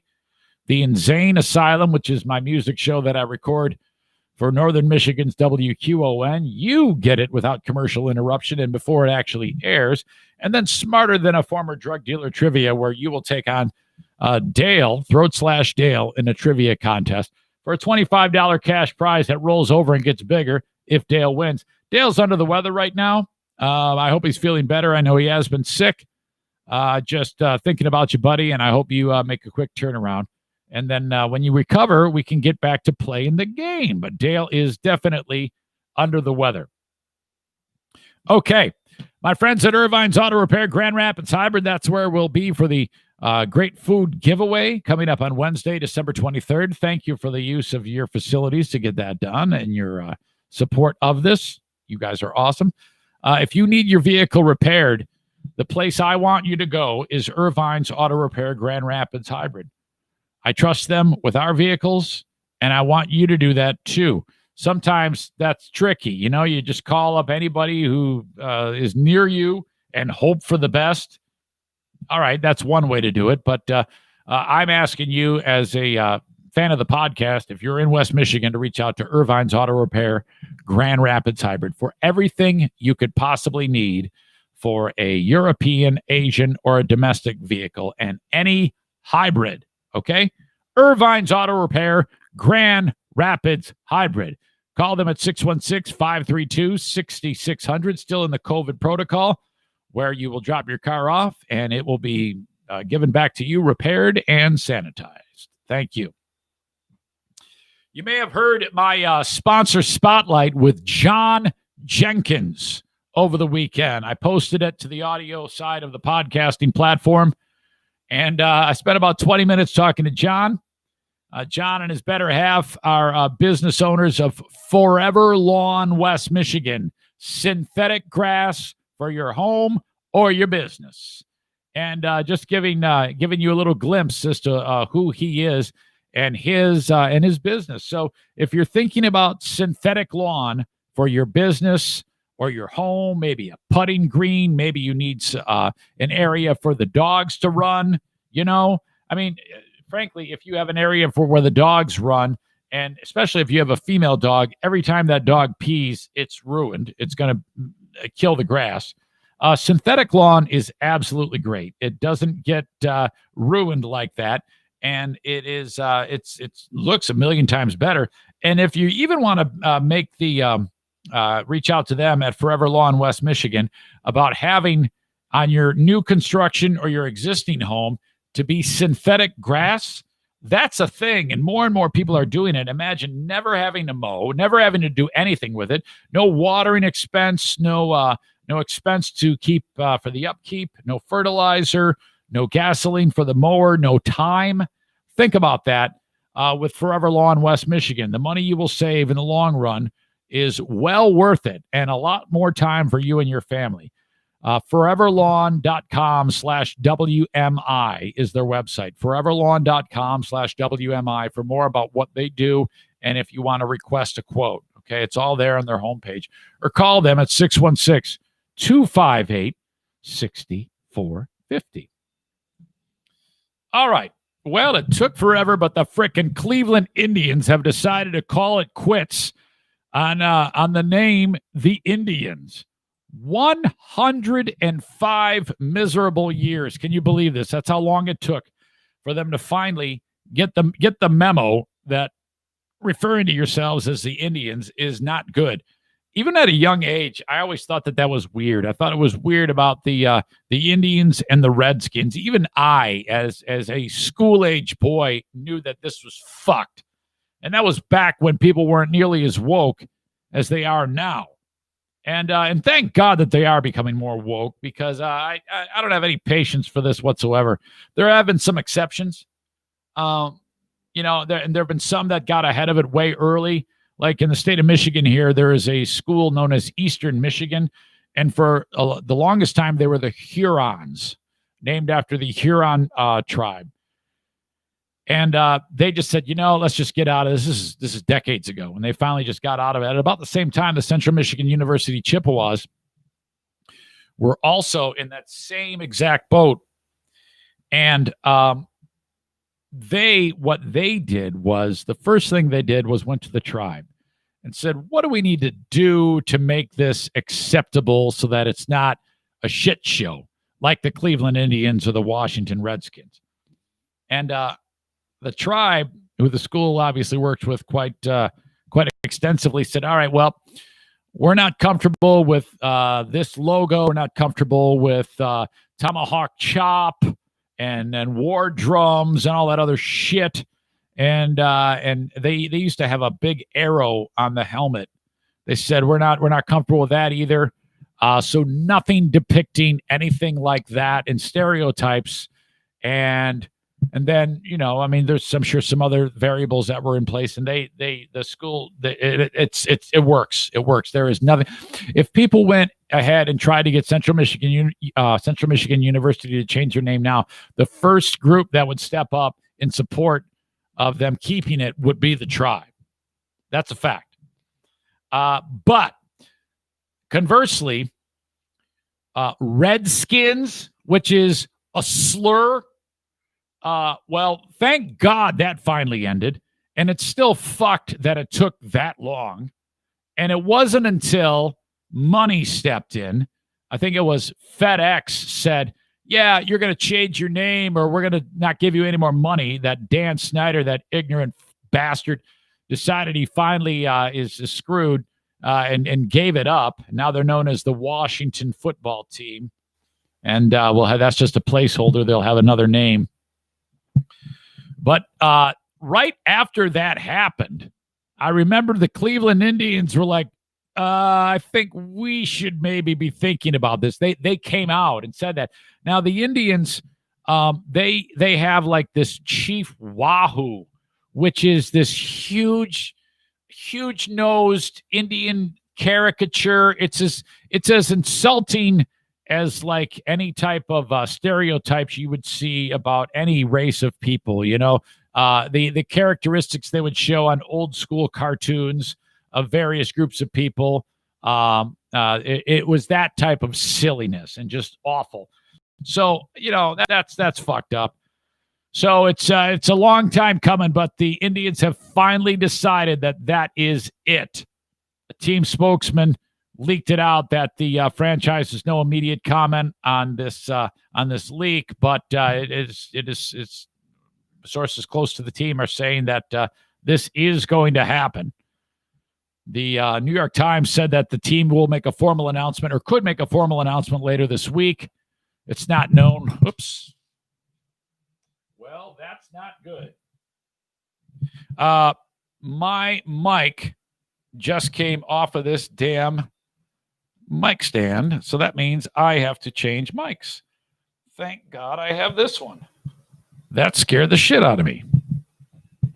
But you probably laughed. Pellerita, you might want to grab that. All right. Hang on. Adjustments.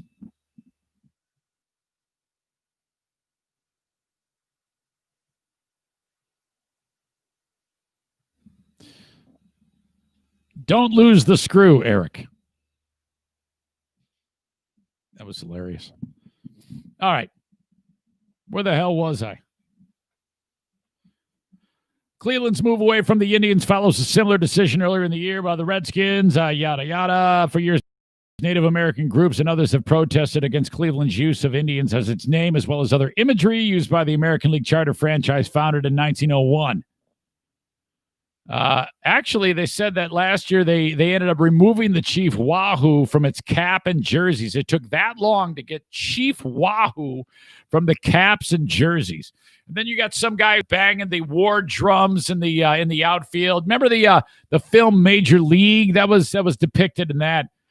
But the smiling, cartoonish mascot has remained popular, and merchandise is still sold bearing its image. Who the fuck buys that? Why would you do that? That'd be like buying a shirt with a stereotype of an Asian guy with his eyes all slanted and the stupid pillbox hat and his hands tucked into his shirt, you know, or the Sambo type reference of an African American. I mean, what world are we living in where someone's going to walk around with the Chief Wahoo shit?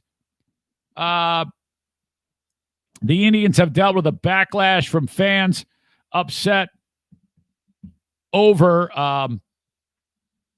Chief Wahoo's removal, and the club is certain to hear more from the decision to change its name. Of course, Trump weighs in on Twitter. Are you still in the White House? I have not even thought of that guy. Oh no, what is going on? Trump tweeted. This is not good news. Of course he says it. Even for Indians, he wrote. Cancel culture at work. Oh. Stand back and stand by. Come on, man. In July, just after Washington's plans became known after being pressured by several sponsors, including FedEx, Cleveland owner Paul Dolan released a statement saying the team would review the best path forward with our team's name. In the months since, the team has consulted players, front office members, coaching staff, community leaders, shareholders, and Native American groups. Hey, isn't today the day that the Electoral College casts their votes? I think it is, because I thought I saw that in Michigan, there was like credible threats of violence against the Capitol. It's like, fuck, man, this cannot end soon enough. Jesus. A few days after Dolan's statement, Indians manager Terry Francona said it was, quote, time to move forward with the name change. He says, I've been thinking about it. I've been thinking about it and thinking about it before we put out that statement, said Francona, who has been with the club since 13. I know in the past when I've been asked about whether it's our name or the Chief Wahoo, I think I would usually answer and say, I know that we're never trying to be disrespectful. Yeah, I agree with that. I agree that you wouldn't be trying to be disrespectful, but you turning a blind eye to it is absolutely disrespectful. So it's just short of that. He says, I still feel that way, but I don't think that's a good enough answer today. It's not. I think it's time to move forward. It's a very difficult subject. It's also delicate. Anybody who has a problem with them getting rid of Chief Wahoo and getting rid of the name change is someone who is the type of person who doesn't have the ability to walk in anyone's shoes. If you don't have the ability to actually put yourself into the mind frame of what that's like, then that's why you're struggling with that. And that's something you need to deal with on your own. I don't think this is the same as some of the other elements of cancel culture that we've seen, I do have a problem with some of that, but I don't think that this is the case. I don't think that this is the case at all. I think that this absolutely should go away, and I'm glad that it is. You can't have one and not the other, Zane. Yeah, I can. You absolutely can. You read it, you discern, you decipher, you gather information, you figure out what's up and what's down, what's right and what's wrong. And then you go with it, and then you make a decision. And then if you make that decision, if more information comes and you have more time to think about it, it's okay to change your fucking mind. That's okay too. All right. Artist Sam Smith, who sounds like the guy can do just about anything when it comes to being an entertainer. He sounds like he's just got a ton of talent. I've heard him sing. He sings beautifully. He's a fantastic artist. There is no getting around that. Okay. What you got here is at the iHeartRadio Jingle Ball, which is all iHeartRadio does. This is what iHeartRadio is known for. Firing everyone and then holding these stupid fucking concerts with all the money that they save from firing all their radio people. Okay? That's what they do. The one thing that they still do every year, you know what might be a good idea? Stop doing Jingle Ball and not fire 150 people days before the holidays. That might be a good thing, okay? But they still are.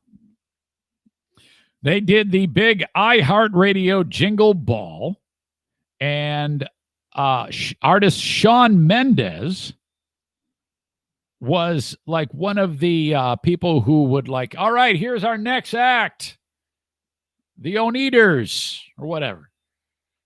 Some of you get that reference. Great movie. Great frickin' movie.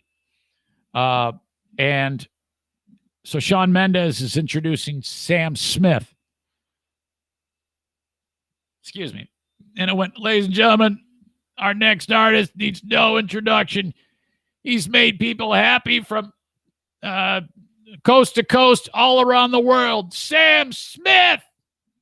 Well, that was a problem because he said he. Now, I absolutely do not have a problem. I don't have any leg to stand on when it comes to saying what a person needs to refer to themselves as. That's not my business. I don't care what you call yourself. Okay? And I'm not going to be like a pig-headed idiot and say, no, you're not. You got a dick, you're a dude. You got a vagina, you're a chick. I don't care about any of that shit. You can call yourself whatever you want. The point of this, me telling you about this now, is how difficult it makes the world, because I'd have done the same thing. And now Shawn Mendes had to apologize to Sam Smith. And I don't know if Sam Smith was necessarily upset by this, But Mendez did apologize, maybe because he felt like he was getting ahead of it and it didn't want to upset the guy. I have no idea. But listen to this. Shawn Mendes apologized to Sam Smith for misgendering the singer or using pronouns other than the ones that the person prefers. So already the article has to be written. This article has to be written with the appropriate usage of the pronouns that refer to Sam Smith, or else then the article will have to apologize to Sam Smith. This is key. And if I can ever master this superpower to appropriately refer to a person's gender without it sounding weird, well, then that is a skill set that is I did not expect I would have the ability to master. Excuse me. So I just coughed right into the mic. I turned the wrong one down because the other one broke. Sorry. All right. It was during the introduction at Thursday's virtual iHeartRadio Jingle Ball. Smith, the musician behind the hit songs Diamonds and Stay With Me. I think I've heard that song. Guy's voice is incredible. Smith said in March 2019 that damn it, you see? I did it. Right there. I said you cannot do that. I'm just going to read to you verbatim how it's written.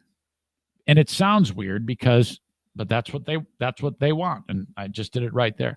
Smith, the musician behind the hit songs Diamonds and Stay With Me, said in a March 2019 interview that they identify as non-binary. So what that means is Sam Smith is non-binary. If my best friend is Sam Smith and I'm introducing Sam Smith to someone new, and I'm going to introduce Sam and then say what Sam does for a living, I would have to say, hey, Paul, this is Sam Smith.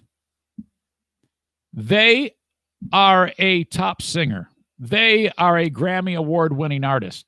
No shit. This is not, there's no sneaky way around this. This is how it is to be. And that's what people struggle with. They're like, oh, fuck that, man. It's a dude. But no, you got to get it right. And that's what Mendez did. Mendez did it wrong. Smith, the musician, 2019 interview that they identify as non-binary. You see? In September 2019, Smith wrote in an Instagram post that their pronouns are they, them. Wow. So that's how you do it. Mendez said that he wrongly referred to Smith as he while introducing, this is the way the article reads. Mendez said that he wrongfully referred to Smith as he while introducing them at the iHeartRadio Jingle Ball event. How can this be correct? Can someone help me? Why wouldn't the word them indicate more than one person? What am I missing here? While introducing them. The word them wouldn't that be used to describe more than like menudo? Hey, them. You know, it'd be really weird if you took Van Morrison's old band called Them and mixed that into this. Everybody's head would explode. Following the concert, Mendez took to his Instagram story to apologize. Oh, at Sam Smith, I'm so sorry for referring to you as a he for your Jingle Bell introduction, Mendez wrote. It absolutely slipped my mind. Won't happen again. Sending you so much love. I would never do this. I would only just refer to Sam Smith as Sam Smith and refer to Sam Smith that way. That way I wouldn't have to, because if I have Sam Smith with me, I'll be constantly thinking about the right thing to say, and it'd be even harder to listen to than this podcast at any given moment. Oh, God. What a fucking pain in the ass. Man. Smith responded to Mendez's apology, writing on their Instagram story, "We're all learning together. Happy holidays, all my love." I guess I'm helping. I'm helping spread the word that there is nomenclature involved. Oh, God. Do we ever outrun this? Does this ever not become a thing? I don't know. Smith wrote on Instagram and excuse me, in September 2019 that they changed the pronouns to they, them after, quote, a lifetime of being at war with my gender. I've decided to embrace myself for who I am, inside and out. That's fine. I just don't understand the clumsiness of they, them. Can it be something that's less fucked? There's got to be an easier way to do this, because they, them it's too difficult to manipulate. Quote, I understand there will be many mistakes and misgendering, but all I ask is you please try, Smith wrote at the time. I hope you can see me like I see myself now. Thank you. Well, I do. That's great. I have no problem. I don't care who you sleep with. I don't care anything about your sexuality. I support you in any way, shape, or form. Just keep singing like an angel, and we'll be all good. I don't have any problem with them doing it. I just struggle with it. Smith continued, I'm scared, S-less, but feeling super free right now. Be kind. You got it, Sam. And he actually, on the post, it says, my pronouns are they/them. Fuck. So does that mean that, are we going to get to a stage in time where we're going to be like, when we meet somebody who's young, you might as well just start by saying, hey, how are you? Hey, Eric, this is Paul. Paul, Eric.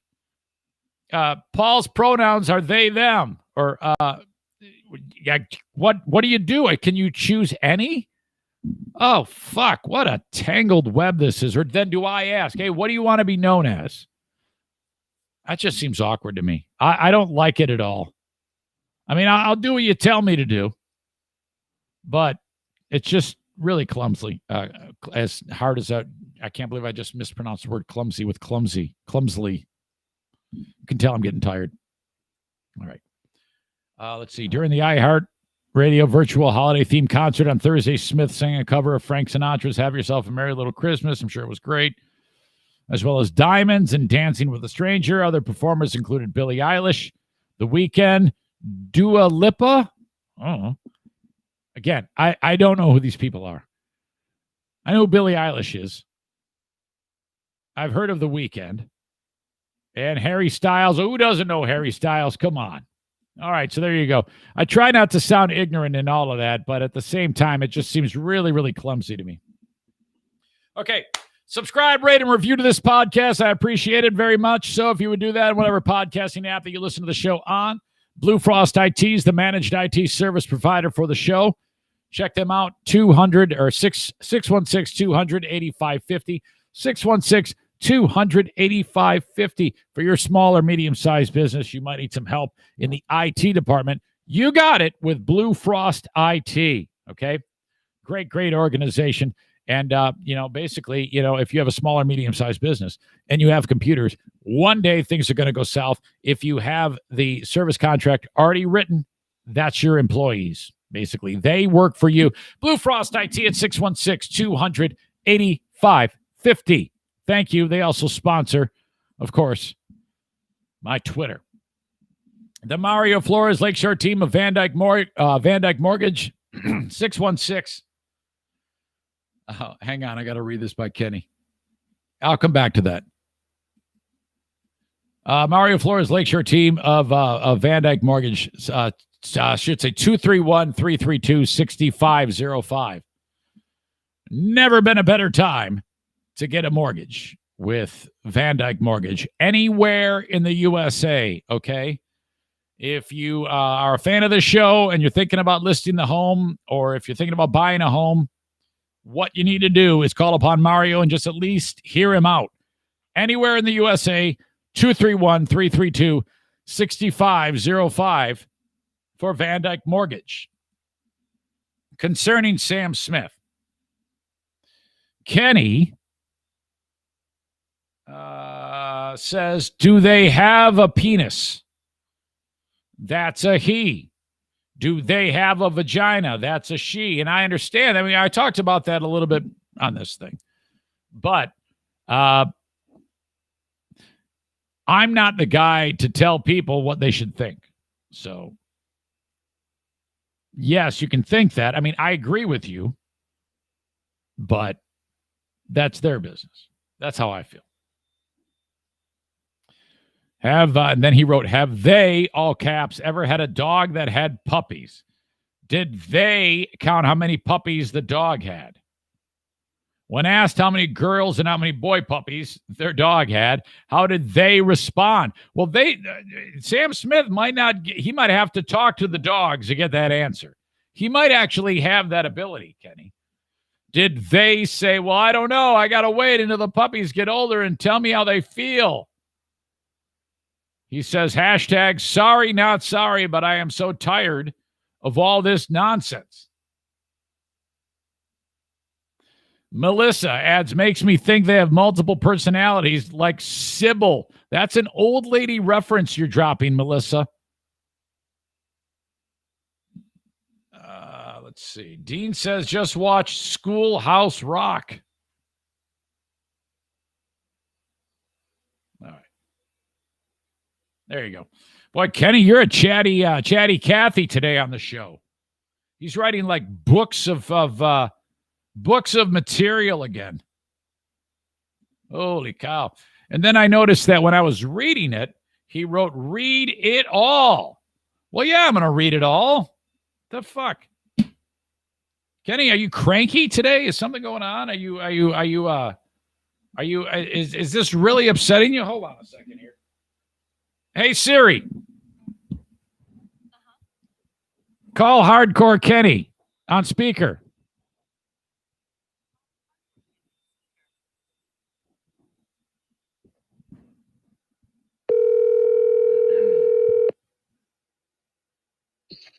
Hey.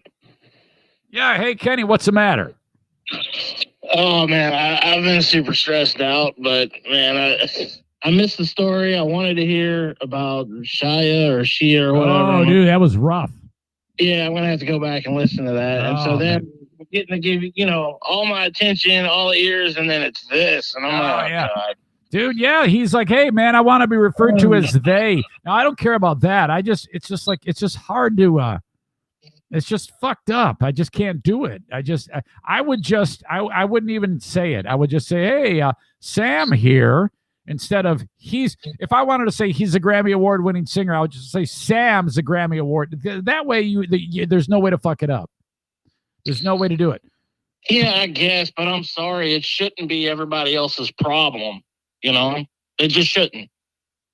Because somebody feels a certain way. I'm sorry. Yeah, I agree with you. If I had if I made the if I was so much of a if I had to make that announcement that I want to be referred to as they them, and then someone didn't do it, I now he didn't make a big stink about it as far as I know. Mendez just got out in front of it and said sorry. Yeah. But maybe he made a stink about it. I have no idea. So well, maybe it's everything else going on that guy felt that the need to apologize. Yeah, like, I better cover my ass. Fuck.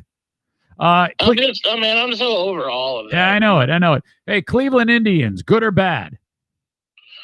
Well, see, dude, I don't know. That's how far is it gonna go? I mean, well, that's it. That's as far as it's gonna go. No, because you're talking about tomahawk chop and stuff. Well, I was a kid in Atlanta when the Braves were doing good back in the 90s. Yeah. So, are the Braves going to be next? Probably. How far is it going to go? Probably. Eventually. I think that will go away. I'm just so tired of all the butt hurt everywhere. It's like... Well, I know, but what if you adopted a Native American child? What if your youngest sweetheart child wasn't was someone you adopted and you had that same love? Imagine you had that same love for a child, and the child is offended by that and hurt by that and feels embarrassed, or you would be ruined. Well, okay, how old is this child, and who told him to be offended? I'm just saying. Imagine you know how much you love your daughter, right? And imagine if your daughter is really upset by that. You would be pissed off. I would tell her to chill out and you could play Pocahontas in the school play or something. You're so full of shit. Hey, I missed you, man. I'm so glad to be back. Yeah, dude, I'm so glad you're home, and I'm glad that the welcome wagon was rolled out for you. I wish I could have been there. That was incredible. That was incredible. Yeah, and then the whole office deal there, I saw a few little updates on that while you were away, so I was happy that was going on. Yep. All right, man. I appreciate you, okay? All right, love you, dude. Take care. Yeah, see ya. Tyler writes, referring to people as they, them would help Eric misidentify genders at the Griffin's auctions. Oh, fuck. So bad. I'm a girl. That was the line. That's the only reason why you should ever attend the auctions, by the way. Laura checking in with it's easy as white people. I think, okay, she wrote, it's easy as white people to say that we shouldn't care. That is the issue. There you go. That's what I'm freaking talking about right there. Laura knows shit, man. She's smarter than you, Kenny, you dumb bastard. All right, yeah, getting back to the auction. When we get back to doing hockey games, after everybody who's not an ignorant slut gets the vaccine, hold on. I'll continue that in a second. Rick writes, is 49ers racist? No. Okay. Rick, you asshole. Is Steelers racist? Is Packers racist? No, it's not. That's a simple answer. Josh writes, exactly. What the fuck? Hey, Siri. Mm-hmm. Call Rick Steinebach on speaker. I don't see a Rick Steinebach in your contact. Shit. Come on. How can Siri get less effective? Hang on. I hate this phone so bad. Everything about it. What a dumb argument. Is 49ers racist? You look so amazing in that sundress. Shut up. I'm so pissed at you. How can you throw in is 49ers racist? That doesn't have anything to do with it. And why do we got to change the Indians? Why do we got to change the Redskins? Well, first of all, Redskins is a slur, dum-dum. Okay, you got me there. Second of all, Indians is kind of like a whole big ball of shit because of the imagery that's gone along with it, and it's just messy and sloppy and really clumsy. And in this day and age, it's time for that to finally be laid to rest. That's why. And it's not the same. What do you mean Steelers is Steelers racist? What the hell are you talking about?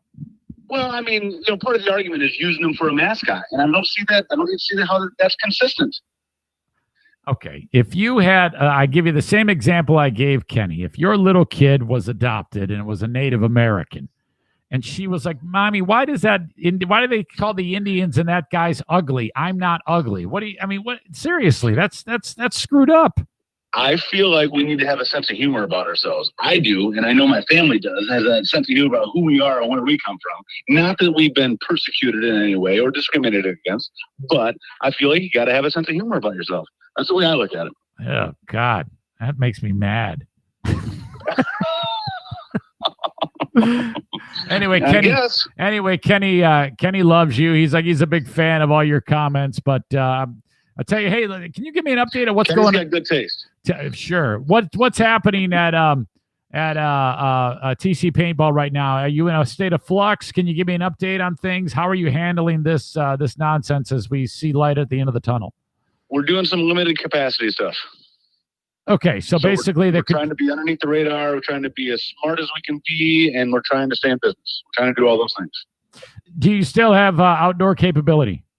Yeah, and that's completely weather dependent, obviously. But with the big building next to us, we can keep things warm and then go out there for limited periods of time. So you're not, you can kind of go in the building, check in, and then get outside.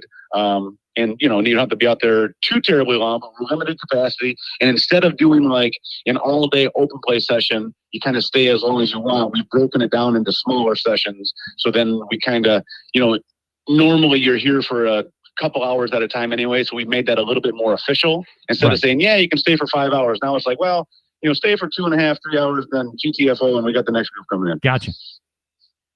All right, very good. I appreciate that. I meant to get that specific information for you, but no update on the trailer. Nobody's seen it. It disappeared. Damn it! Between you and Stefan Hyde's tools, man, everybody's getting their shit ripped off. I know. I just keep imagining his tools on my trailer just trucking down the road. Right. All right, Rick. Talk to you, buddy. Talk to you soon. Thanks. He's wrong.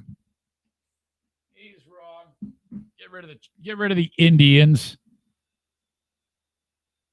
Kenny says, like Dave Chappelle says, everybody's turning into a bunch of bitch ass. Well, I'll stop there. Go watch him say it. Yeah, thank you. All right. So there you go. Snoop versus Cardi B. This is just classic. First off, let me just finish up these. I've got 3 more sponsors I got to get to really quick. Mention them, and then I'll finish strong with this story. F45 in Byron Center, Michigan says, hey, drop on by. When it's time to work out, they want you to do it at F45 in Byron Center, Michigan. Sorry, Daisy's lurking around in the background. I thought she was going to take a dump. You okay, honey? Please don't take a dump. She probably needs to drink water. I know I do. F45 Byron Center, Michigan.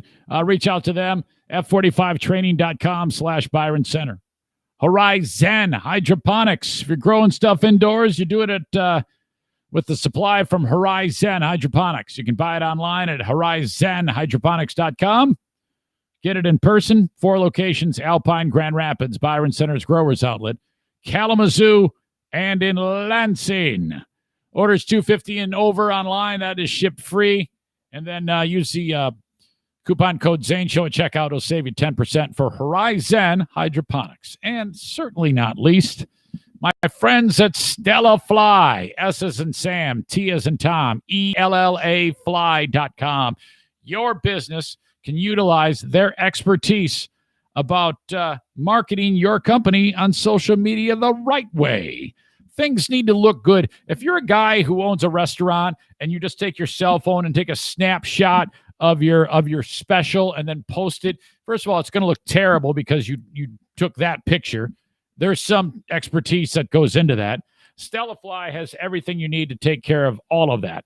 StellaFly.com. Utilize Facebook and any other social media the right way with Stella Fly and market your business, big or small.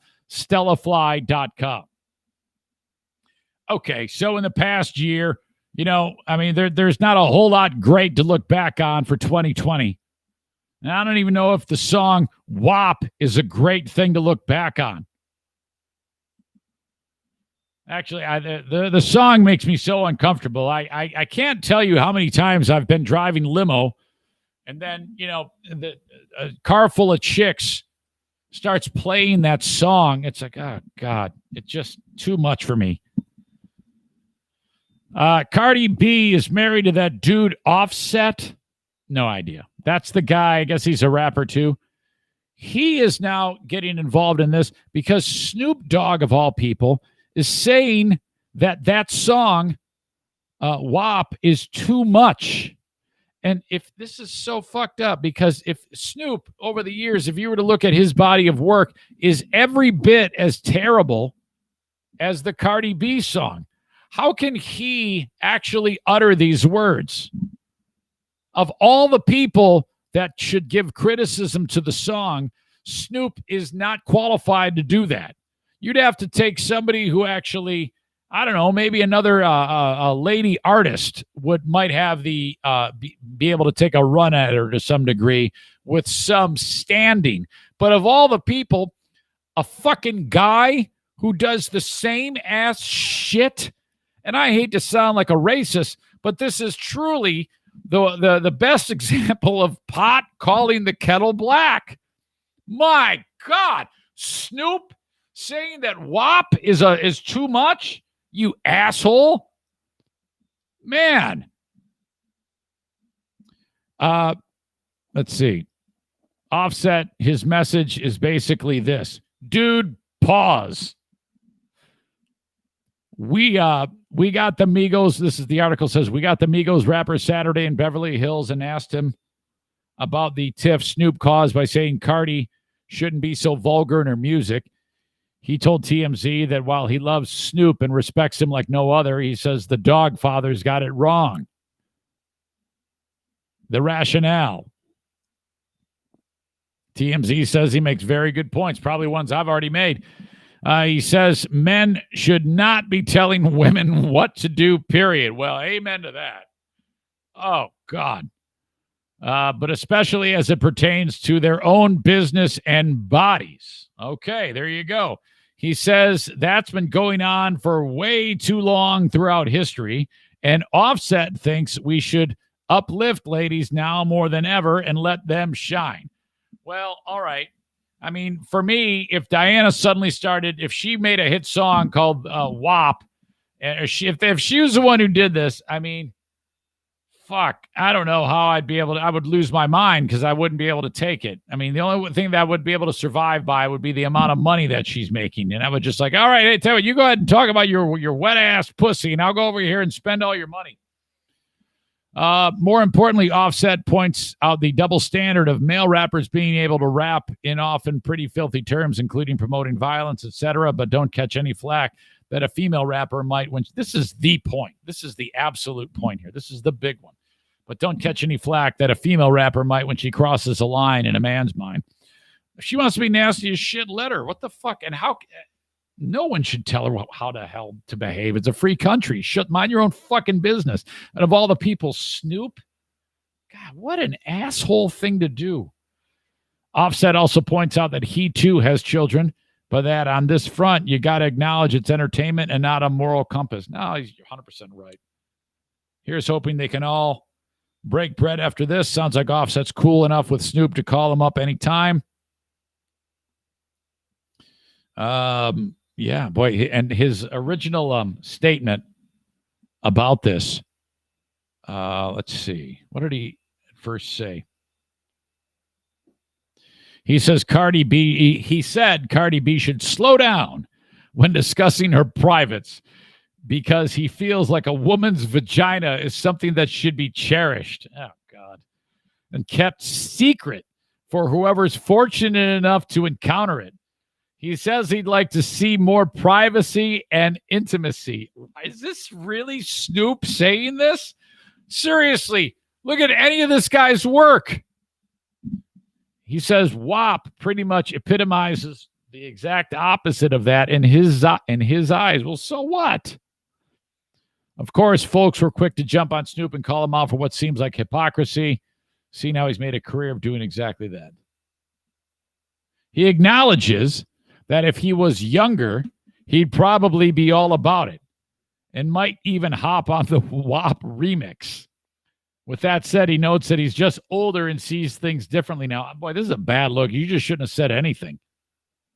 My God. All right. Everything you have seen and heard about, I will try to remember it all to be able to post it. I usually take copious notes. I did again, but occasionally things slide through. If you see any of the links in the show notes of the audio podcast, it'll take you to what we have talked about on this show. But with that being said, that is about 2 hours and 15 minutes in the books on our first day back after our trip from Los Angeles. Do keep me in mind for the great food giveaway. Even if it's just a couple of bucks, I would appreciate it. I'll keep all the links in the show notes as to how you can help out. Just $5, whatever. Help us out, feed a lot of people. It's what we're trying to do. Thanks again for the time that you've given listening to the show. I appreciate it. Till next time, we'll talk to you down the road. My Ride into Work song. I didn't really think about it. It's something by Snoop. No, I take it back. I'll do two. I'll do Snoop and WAP. That'll be the Ride into Work song. Now, I'm not doing any of those. That's totally a lie. I'm not going to do that. I have a ride-in song. I'll pick it when I get done with this and send it to you. So the show doesn't end. Have the Ride into Work song to finish up. Thank you so much, folks. Bye-bye.